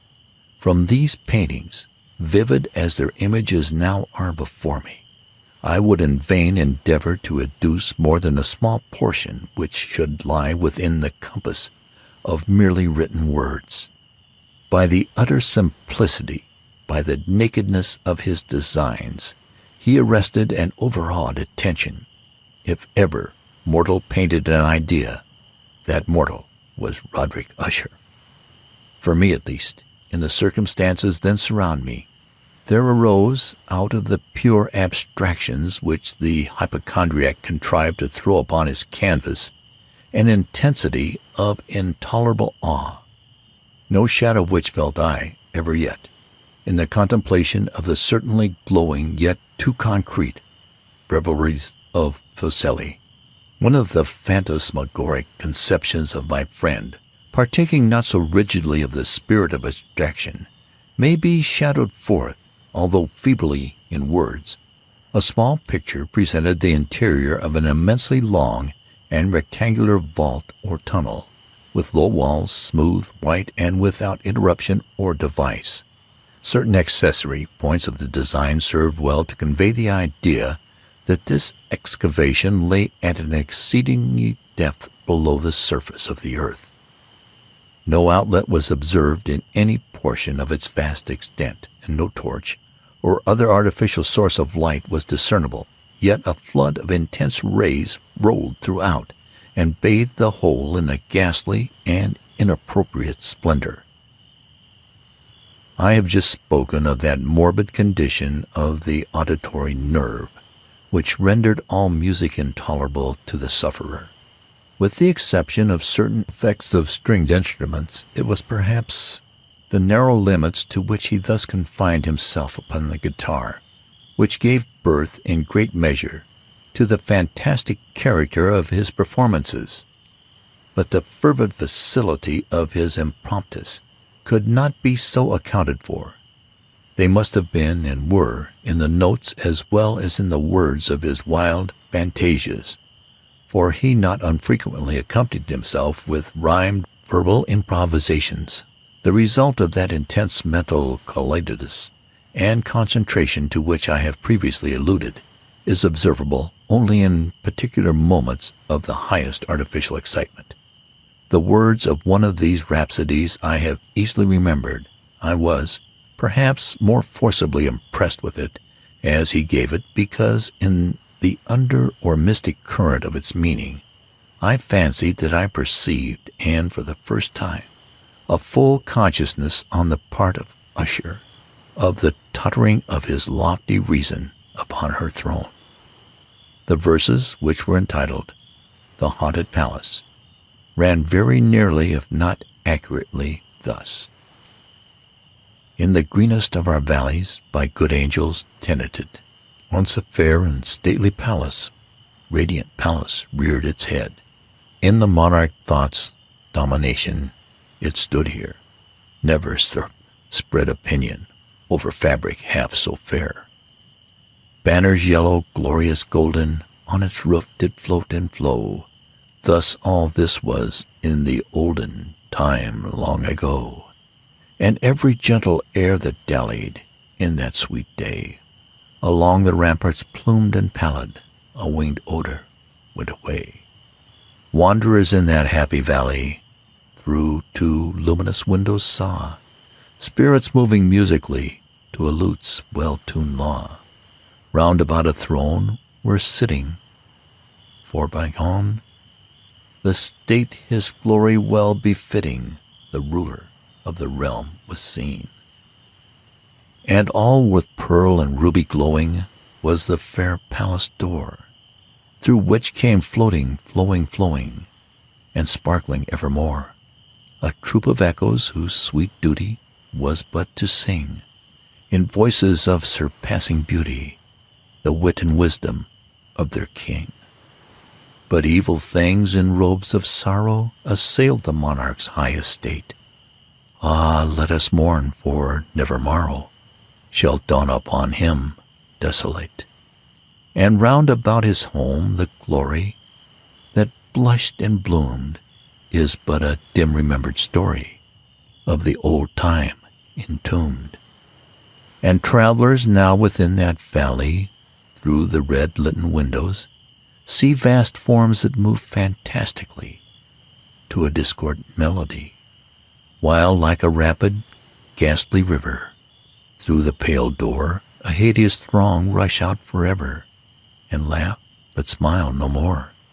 I well remember that suggestions arising from this ballad led us into a train of thought wherein there became manifest an opinion of Usher's which I mention not so much on account of its novelty, for other men have thought thus, as on account of the pertinency with which he maintained it.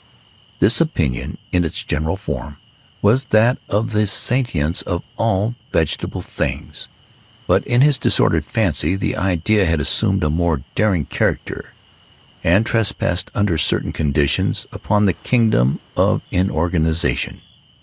I lack words to express the full extent or the earnest abandon of his persuasion.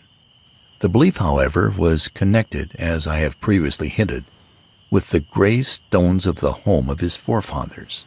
The conditions of the sentence had been here, he imagined, fulfilled in the method of collocation of these stones, in the order of their arrangement as well as in that of the many fungi which overspread them, and the decayed trees which stood around, above all, in the long undisturbed endurance of this arrangement, and in its reduplication in the still waters of the tarn.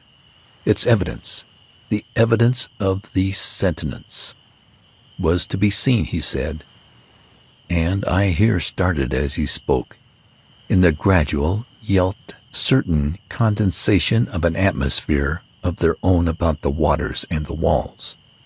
The result was discoverable, he added, in that silent yet importunate and terrible influence which for centuries had mouldered the destinies of his family, and which made him what I now saw him, what he was.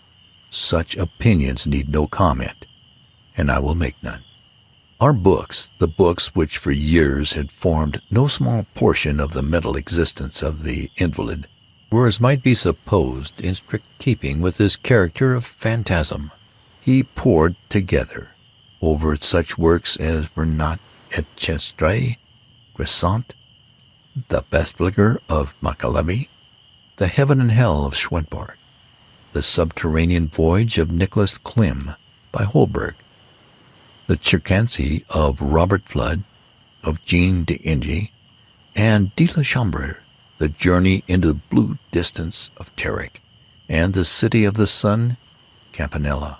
One favorite volume was a small octavo edition of Dictatorium Inquisitorium by the Dominican Emmerich de Goin, and there were passages of Pompeius Mela about the old African satyrs and of Egyptians, over which Usher would sit dreaming for hours.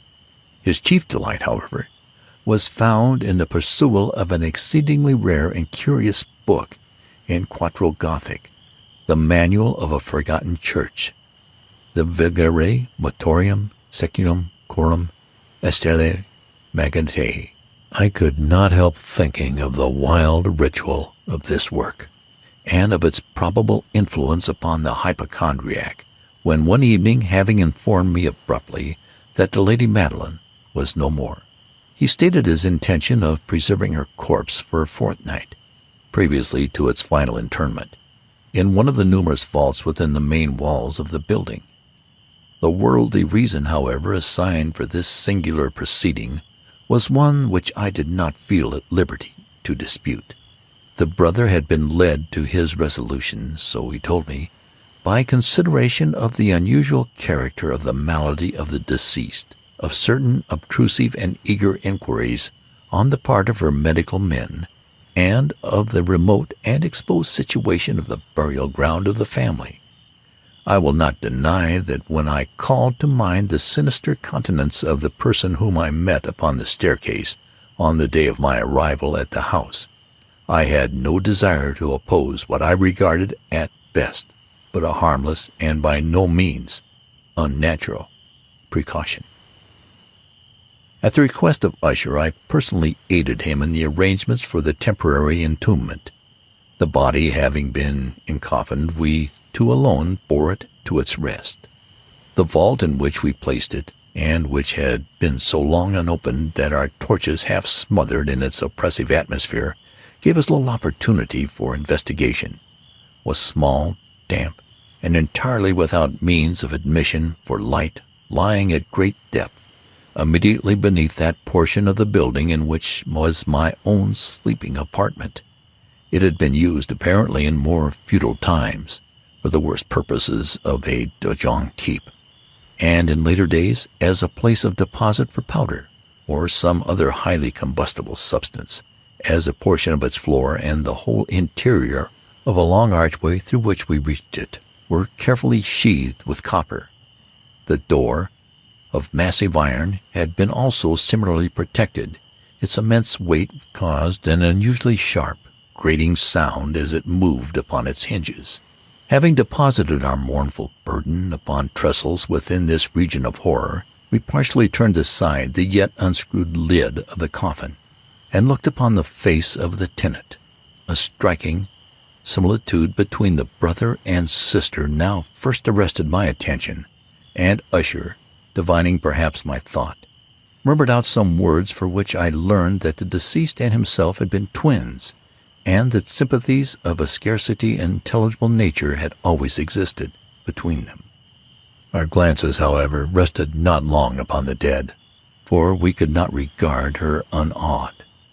The disease which had thus entombed the lady in the maturity of youth had left, as usual in all maladies of a strictly catacryptical character, the mockery of a faint blush upon the bosom and the face, and that suspiciously lingering smile upon the lip, which is so terrible in death.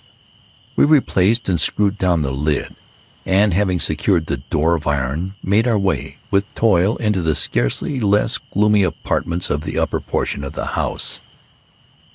And now, some days of bitter grief having elapsed, an observable change came over the features of the mental disorder of my friend. His ordinary manner had vanished. His ordinary occupations were neglected or forgotten. He roamed from chamber to chamber with hurried, unequal, and objectionless step. The pallor of his countenance assumed, if possible, a more ghastly hue, but the luminous of his eye had utterly gone out. The once occasional huskiness of his tone was heard no more, and a tremulous quaver, as if of extreme terror, habitually characterized his utterances. There were times, indeed, when I thought his unceasingly agitated mind was laboring with some oppressive secret, to divulge which he struggled for the necessary courage. At times, again, I was obliged to resolve all that into the mere inexplicable vagaries of madness, for I beheld him gazing upon vacantly for long hours, in an attitude of the profoundest attention, as if listening to some imaginary sound. It was no wonder that his condition terrified, that it infected me. I felt creeping upon me by slow yet certain degrees the wild influences of his own fantastic yet impressive superstitions. It was especially upon retiring to bed late in the night of the 7th or 8th day after the placing of the Lady Madeline within the donjon that I experienced the full power of such feelings. Sleep came not near my couch. While the hours waned and waned away, I struggled to reason off the nervousness which had dominion over me. I endeavored to believe that much, if not all of what I felt, was due to the bewildering influence of the gloomy furniture of the room, of the dark and tattered draperies, which, tortured into motion by the breath of a rising tempest, swayed fitfully to and fro upon the walls, and rustled uneasily about the decorations of the bed. But my efforts were fruitless. An irrepressible tremor gradually pervaded my frame, and at length there sat upon my very heart an incubus of utterly ceaseless alarm. Shaking this off with a gasp and a struggle, I uplifted myself upon the pillows, and peering earnestly within the intense darkness of the chamber, hearkened. I know not why, except that an instinctive spirit prompted me to certain low and indefinite sounds which came through the pauses of the storm at long intervals. I knew not whence, overpowered by an intense sentiment of horror, unaccountable yet unendurable, I threw on my clothes with haste, for I felt that I should sleep no more during the night, and endeavored to arouse myself from the pitiable condition into which I had fallen by pacing rapidly to and fro through the apartment. I had taken but few turns in this manner when a light step on an adjoining staircase arrested my attention. I presently recognized it as that of Usher. In an instant afterward he rapped with a gentle touch at my door, and entered bearing a lamp. His countenance was, as usual, cadaverously wan, but moreover there was a species of mad hilarity in his eyes, and evidently restrained hysteria in his whole demeanor.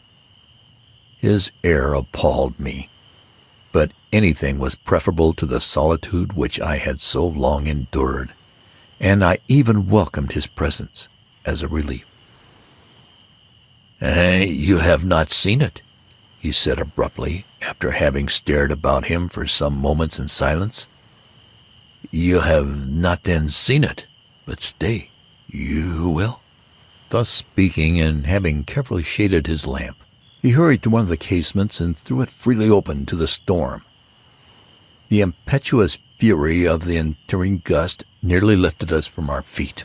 It was, indeed, a tempestuous yet sternly beautiful night, and one wildly singular in its terror and its beauty.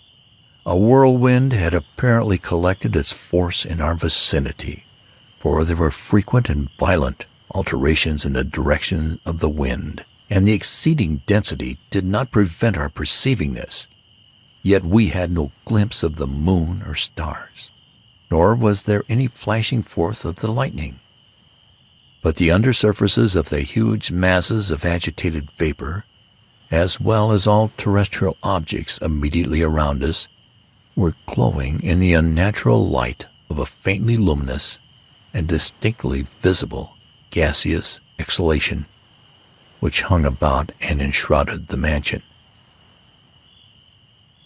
"You must not, you shall not behold this," said I, shudderingly to Usher, as I led him with a gentle violence from the window to a seat. "These appearances which bewildered you are merely electrical phenomena not uncommon, or it may be that they have their ghastly origin in the rank mismania of the tarn. Let us close this casement. The air is chilling and dangerous to your frame. Here is one of your favorite romances I will read, and you shall listen, and so we will pass away this terrible night together." The antique volume which I had taken up was The Mad Tryst of Sir Launcelot Canning, but I had called it a favorite of Usher's, more in sad jest than in earnest, for in truth there is little in its uncouth and unimaginative proximity which could have had interest for the lofty and spiritual ideality of my friend. It was, however, the only book immediately at hand, and I indulged a vague hope that the excitement which now agitated the hypochondriac might find relief, for the history of mental disorder is full of similar anomalies, even in the extremeness of the folly which I should read. Could I have judged, indeed, by the wild, overstrained air of vivacity with which he hearkened, or apparently hearkened, to the words of the tale, I might well have congratulated myself upon the success of my design. I had arrived at that well-known portion of the story where Ethelred, the hero of the tryst, having sought in vain for peaceable admission unto the dwelling of her hermit, proceeds to make good an entrance by force. Here it will be remembered the words of the narrative run thus: And Ethelred, who was by nature a doughty heart, and who was now mighty withal on account of the powerfulness of the wine which he had drunken, waited no longer to hold parley with the hermit, who in sooth was an obstinate and maliceful turn, but feeling the rain upon his shoulders, and fearing the rising of the tempest, uplifted his mace outright, and with blows made quickly room in the plankings of the door for his gauntleted hand, and now pulling therewith sturdily, he so cracked and ripped and tore all asunder, that the noise of the dry, hollow-sounding wood alarmed and reverberated throughout the forest. At the termination of this sentence, I started for a moment, paused, for it appeared to me, although I at once concluded that my excited fancy had deceived me, it appeared to me that from some very remote portion of the mansion there came indistinctly to my ears what might have been, in its exact similarity of character, the echo, but a stifled and dull one certainly, of the very cracking and rippling sound which Sir Launcelot had so particularly described.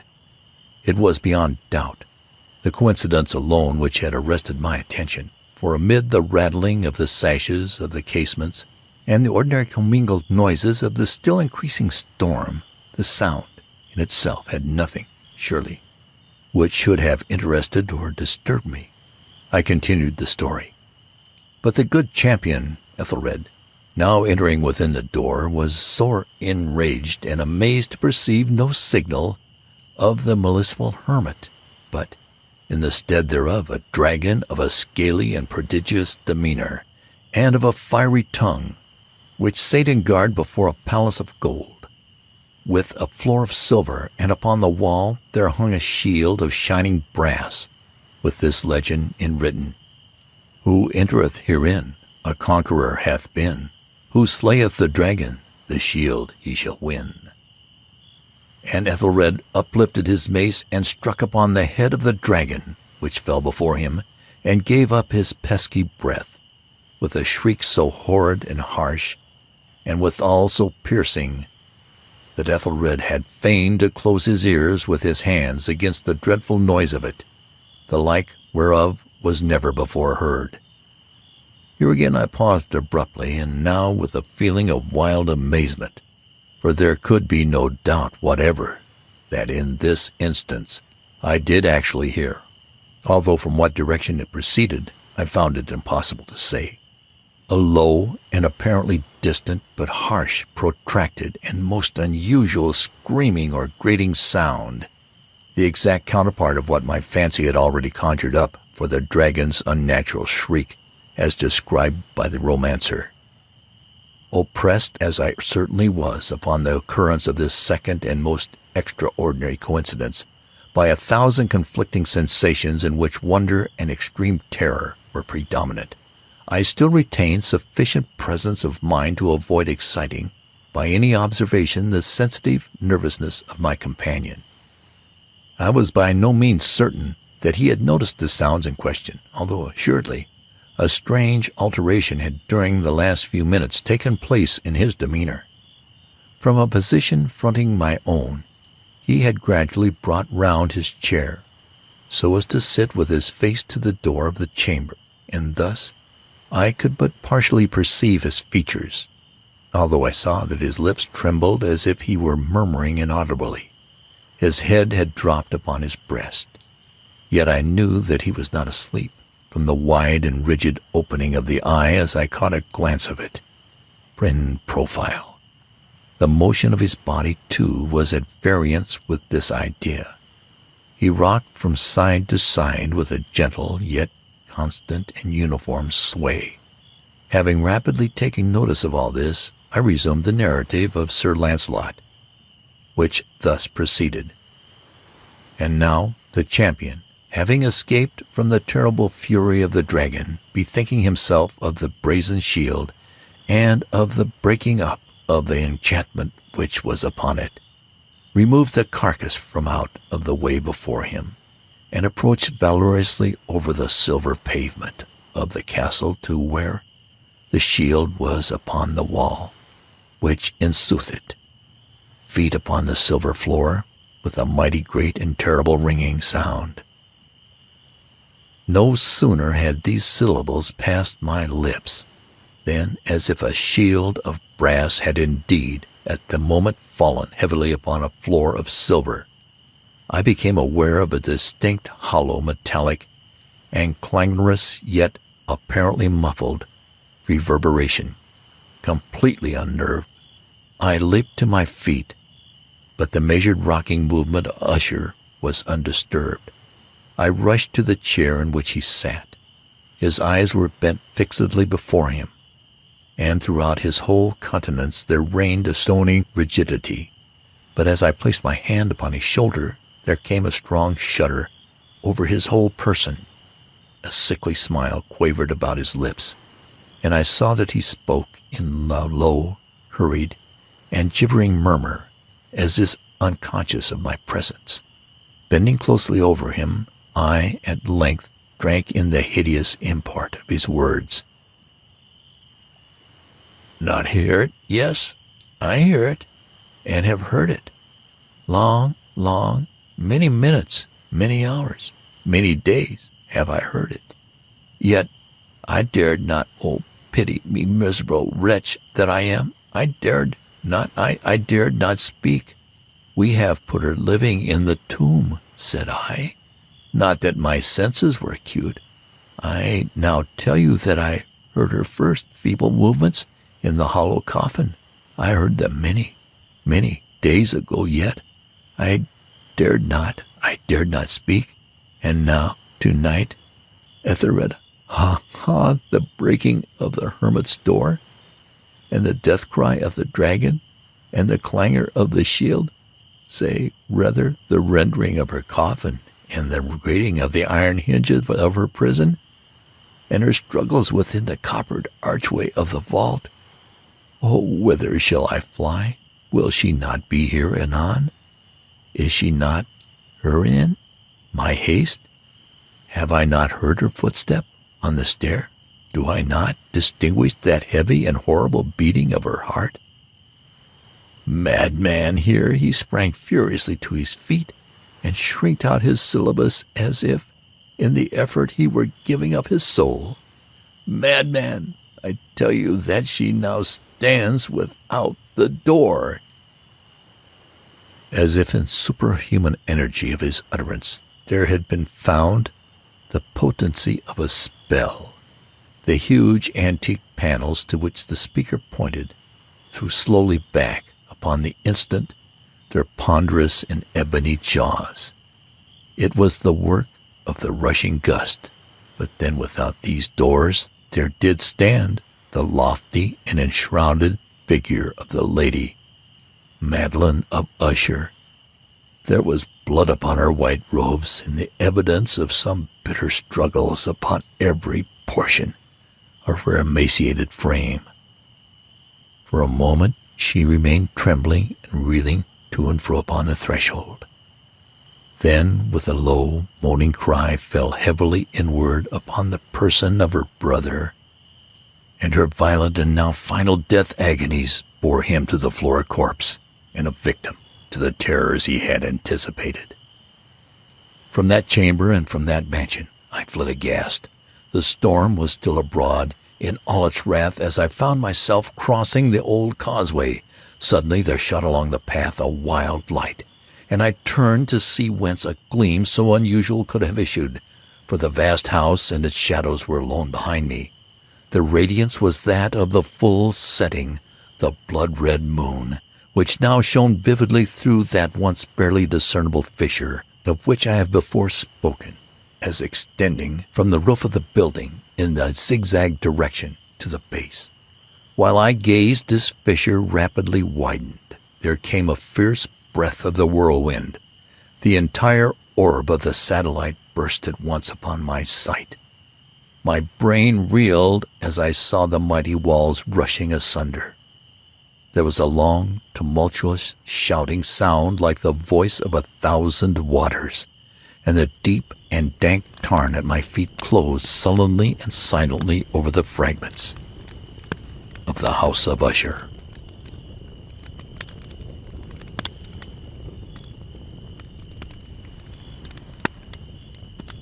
True. Nervous, very, very dreadfully nervous. I'd been, and am. But why will you say that I'm mad? The disease had sharpened my senses, not destroyed, not dulled them. Above all was the sense of hearing acute. I heard all things in the heaven and in the earth. I heard many things in hell. How then am I mad? Hearken and observe how healthfully, how calmly I can tell you the whole story. It is impossible to say how first the idea entered my brain, but once conceived, it haunted me day and night. Object there was none, passion there was none. I loved the old man. He had never wronged me. He had never given me insult. For his gold I had no desire. I think it was his eye.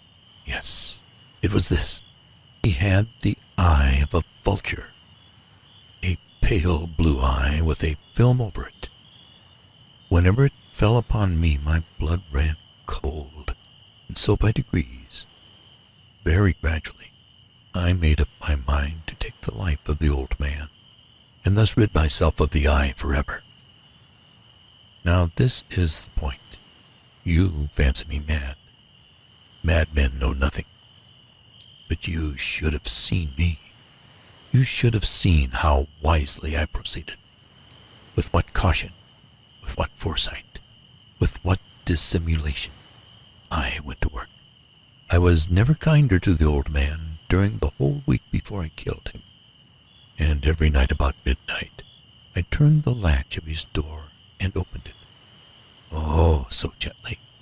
And then, when I had made an opening sufficient for my head, I put in a dark lantern, all closed, that no light shone out, and then I thrust in my head.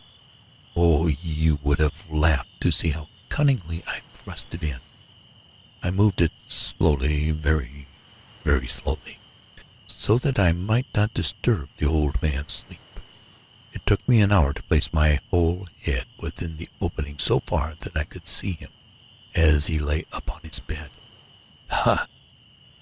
Would a madman have been so wise as this? And then, when my head was well in the room, I undid the lantern cautiously.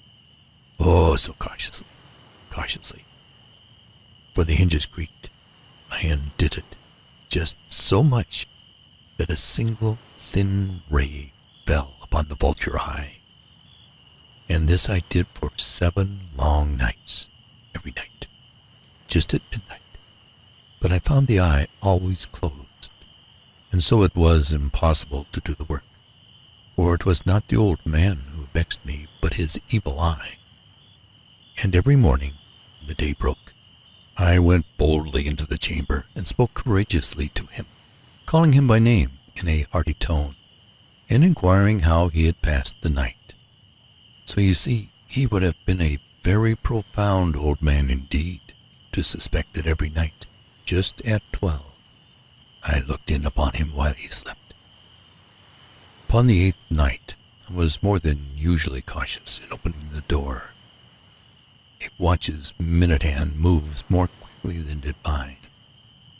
Never before that night had I felt the extent of my own powers, of my sagacity, I could scarcely contain my feelings of triumph to think that there I was, opening the door, little by little, he not even to dream of my secret deeds or thoughts.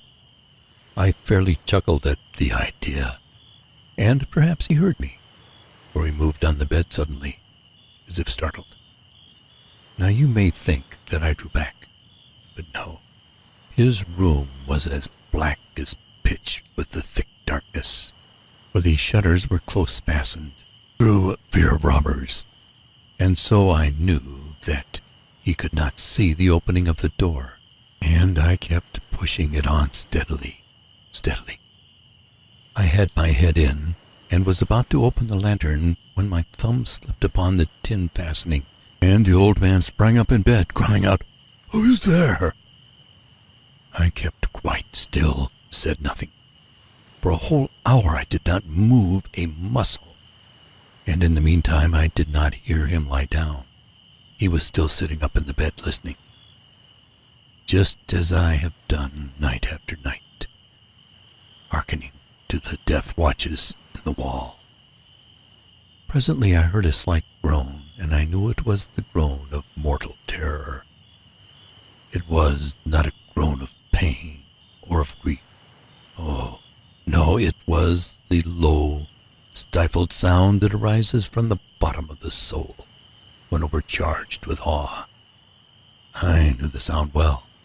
Many a night just at midnight, when all the world slept, it was welled up from my own bosom, deepening with its dreadful echo the terrors that distracted me. I say I knew it well. I knew what the old man felt, and pitied him, although I chuckled at heart. I knew that he had been lying awake ever since the first light noise, when he had turned in the bed. His fears had been ever since growing upon him. He had been trying to fancy them causeless, but could not. He had been saying to himself, "It is nothing but the wind in the chimney. It is only a mouse crossing the floor, or it is merely a cricket which has made a single chirp." Yes, he had been trying to comfort himself with these suppositions, but he had found all in vain, because death, in approaching him, had stalked with his black shadow before him and enveloped the victim. And it was the mournful influence of the unperceived shadow that caused him to feel, although he neither saw nor heard, to feel the presence of my head within the room. When I had waited a long time, very patiently, without hearing him lie down, I resolved to open a very, very little crevice in the lantern. So I opened it. You cannot imagine how stealthily until, at length, a simple, dim ray, like the thread of the spider, shot from out the crevice and fell full upon the vulture eye. It was open, wide open, and I grew furious as I gazed upon it. I saw it with perfect distinctness, all a dull blue with a hideous veil over it that chilled the very marrow in my bones.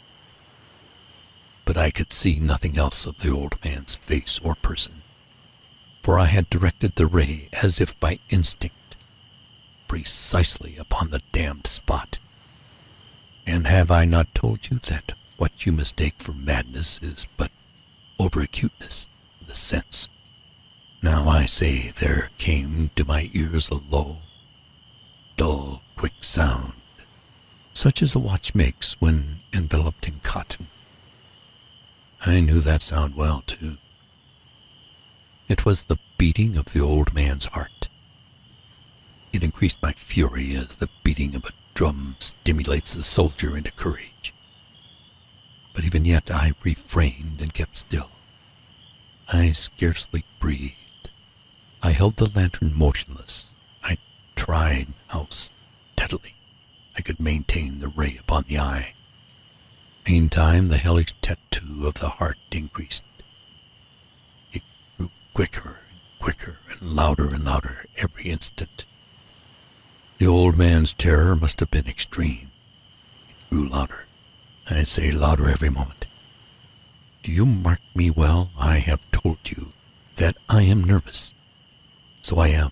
And now, at the dead hour of the night, amid the dreadful silence of that old house, so strange a noise as this excited me to uncontrollable terror.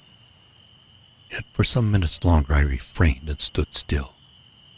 But the beating grew louder. I thought the heart must burst. And now a new anxiety seized me. The sound would be heard by a neighbor. The old man's hour had come. With a loud yell, I threw open the lantern and leaped into the room. He shrieked once only. In an instant, I dragged him to the floor and pulled the heavy bed over him. I then smiled gaily to find the deed so far done. But for many minutes the heart beat on with a muffled sound. This, however, did not vex me. It would not be heard through the wall. At length it ceased. The old man was dead. I removed the bed and examined the corpse.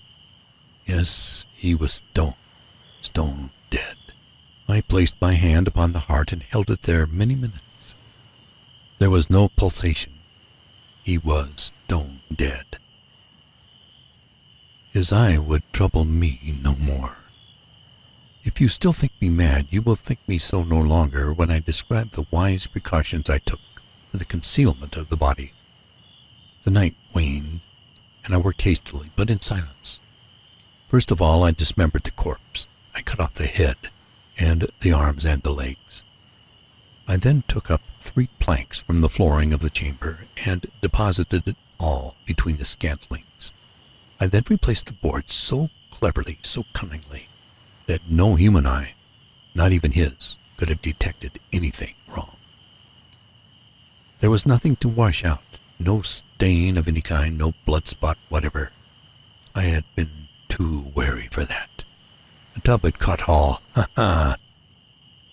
When I had made an end of these labors, it was 4 o'clock, still dark as midnight. As the bell sounded the hour, there came a knocking at the street door. I went down to open it with a light heart. For what had I now to fear? There entered 3 men, who introduced themselves with perfect suavity as officers of the police. A shriek had been heard by a neighbor during the night. Suspicion of foul play had been aroused. Information had been lodged at the police office, and they, the officers, had been deputed to search the premises. I smiled, for what had I to fear? I bade the gentleman welcome. The shriek, I said, was my own in a dream. The old man I mentioned was absent in the country. I took my visitors all over the house. I bade them search well. I led them at length to his chamber. I showed them his treasures secure, undisturbed. In the enthusiasm of my confidence, I brought chairs into the room and desired them here to rest their fatigues, while I myself, in the wild audacity of my perfect triumph, placed my own seat upon the very spot beneath which reposed the corpse of the victim. The officers were satisfied my manner had convinced them I was singularly at ease. They sat, and while I answered cheerily, they chatted of familiar things. But ere long I felt myself getting pale, and wished them gone. My head ached. I fancied a ringing in my ears, but still they sat and still chatted. The ringing became more distinct, continued and became more distinct. I talked more freely to get rid of the feeling, but it continued and gained definiteness until, at length, I found that the noise was not within my ears. No doubt I now grew very pale, but I talked more fluently and with a heightened voice. Yet the sound increased, and what could I do? It was a low, dull, quick sound, much such a sound as a watch makes when enveloped in cotton. I gasped for breath, and yet the officers heard it not. I talked more quickly, more vehemently, but the noise steadily increased. I arose and argued about trifles. in a high key and with violent gesticulations, but the noise steadily increased. Why would they not be gone? I paced the floor to and fro with heavy strides, as if excited to fury by the observations of the men, but the noise steadily increased. Oh God, what could I do? I foamed, I raved, I swore. I swung the chair upon which I had been sitting and grated it upon the boards, but the noise arose over all and continually increased. It grew louder, louder, louder, and still the men chatted pleasantly and smiled. Was it possible they heard not? Almighty God, no, they heard. They suspected, they knew. They were making a mockery of my horror. This I thought, and this I think. But anything was better than this agony. Anything was more tolerable than this derision. I could bear those hypocritical smiles no longer. I felt that I must scream or die. And now, again, hark! Louder, louder, louder! Villains, I shrieked. Dissemble no more. I admit the deed. Tear up the planks. Here, here. It is the beating of his hideous heart.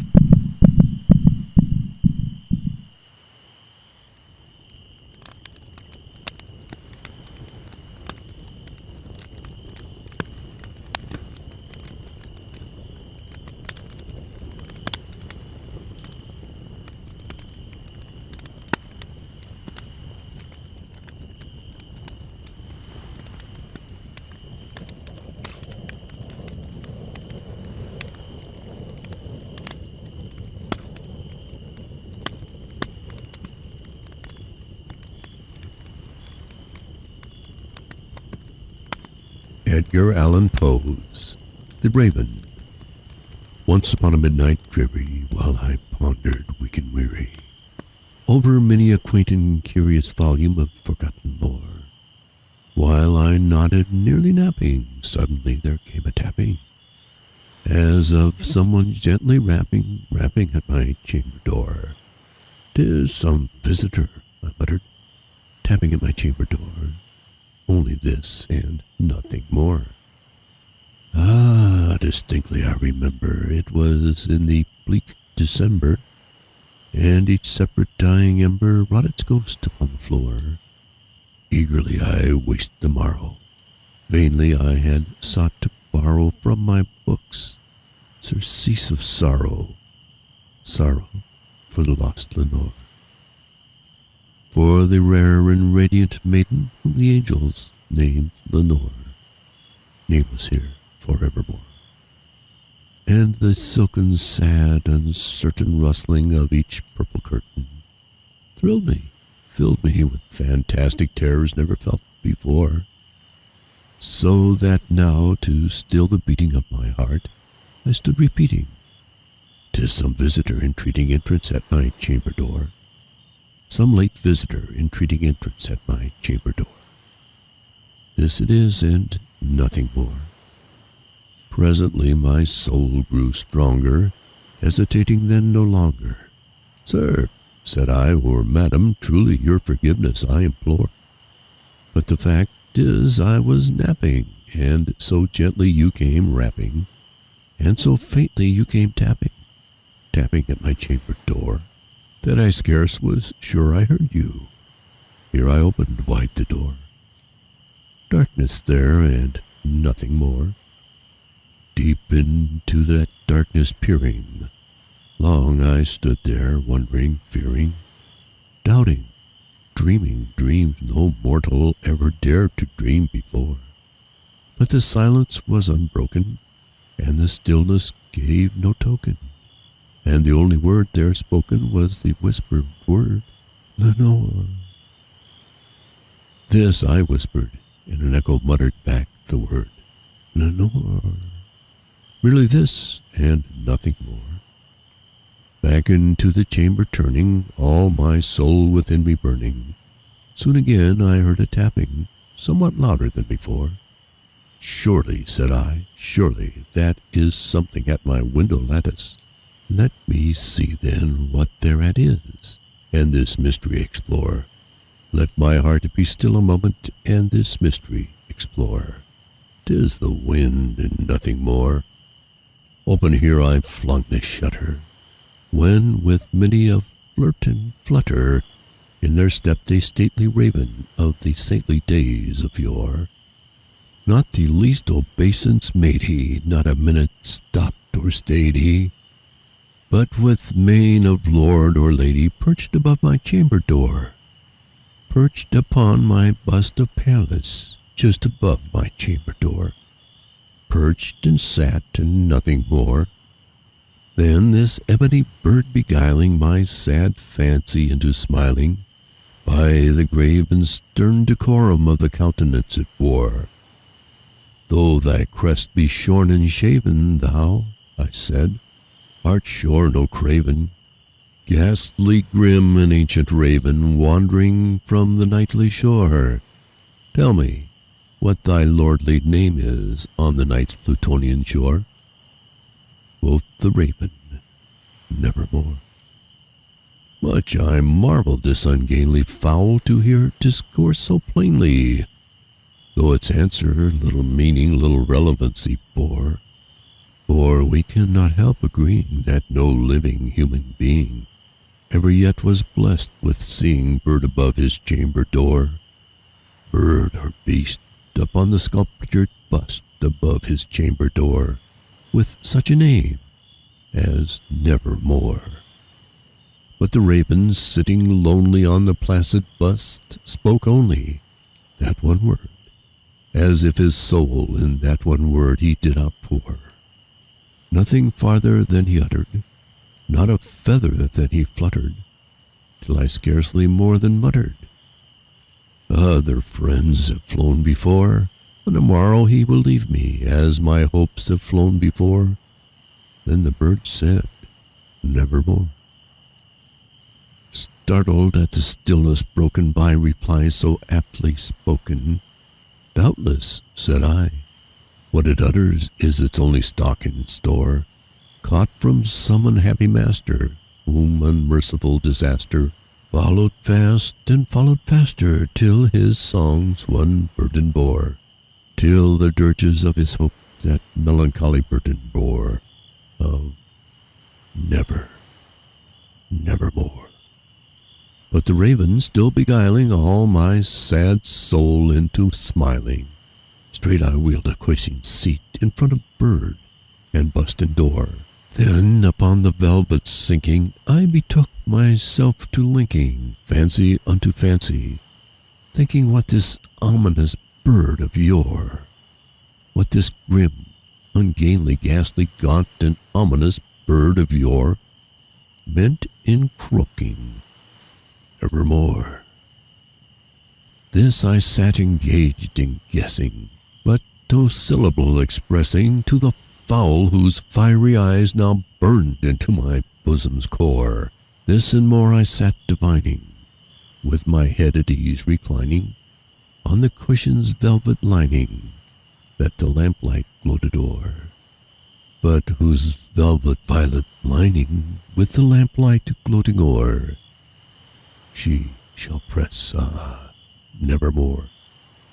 Then methought the air grew denser, perfumed from an unseen censer, swung by seraphim whose footfalls tinkled on the tufted floor.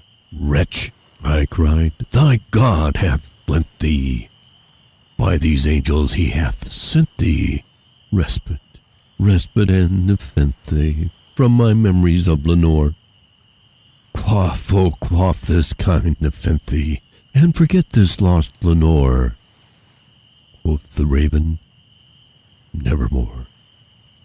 Prophet, said I, thing of evil, prophet still if bird or devil, whether tempest sent or whether tempest tossed thee here ashore, desolate yet all undaunted, on this desert land enchanted, on this home by horror haunted, tell me truly I implore, is there balm in Gilead?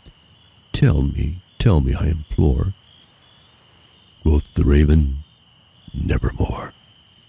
Prophet, said I, thing of evil, prophet still, if bird or devil, by that heaven that bends above us, by that God we both adore, tell this soul with sorrow laden, if within the distant Aden It shall clasp a sainted maiden, whom the angels name Lenore. Clasp a rare and radiant maiden, whom the angels name Lenore. Quoth the raven, nevermore. Be that word our sign of parting, bird or fiend. I shrieked upstarting, get thee back into the tempest and the night's Plutonian shore. Leave no black plume as a token of that lie thy soul hath spoken. Leave my loneliness unbroken. Quit the bust above my door. Take thy beak from out my heart, and take thy form from off my door. Quoth the raven, nevermore. And the raven, never flitting, still is sitting on the pallid bust of Pallas, just above my chamber door. And his eyes have all the seeming of a demon's that is dreaming, and the lamplight o'er him streaming throws his shadow on the floor. And my soul from out that shadow that lies floating on the floor shall be lifted nevermore.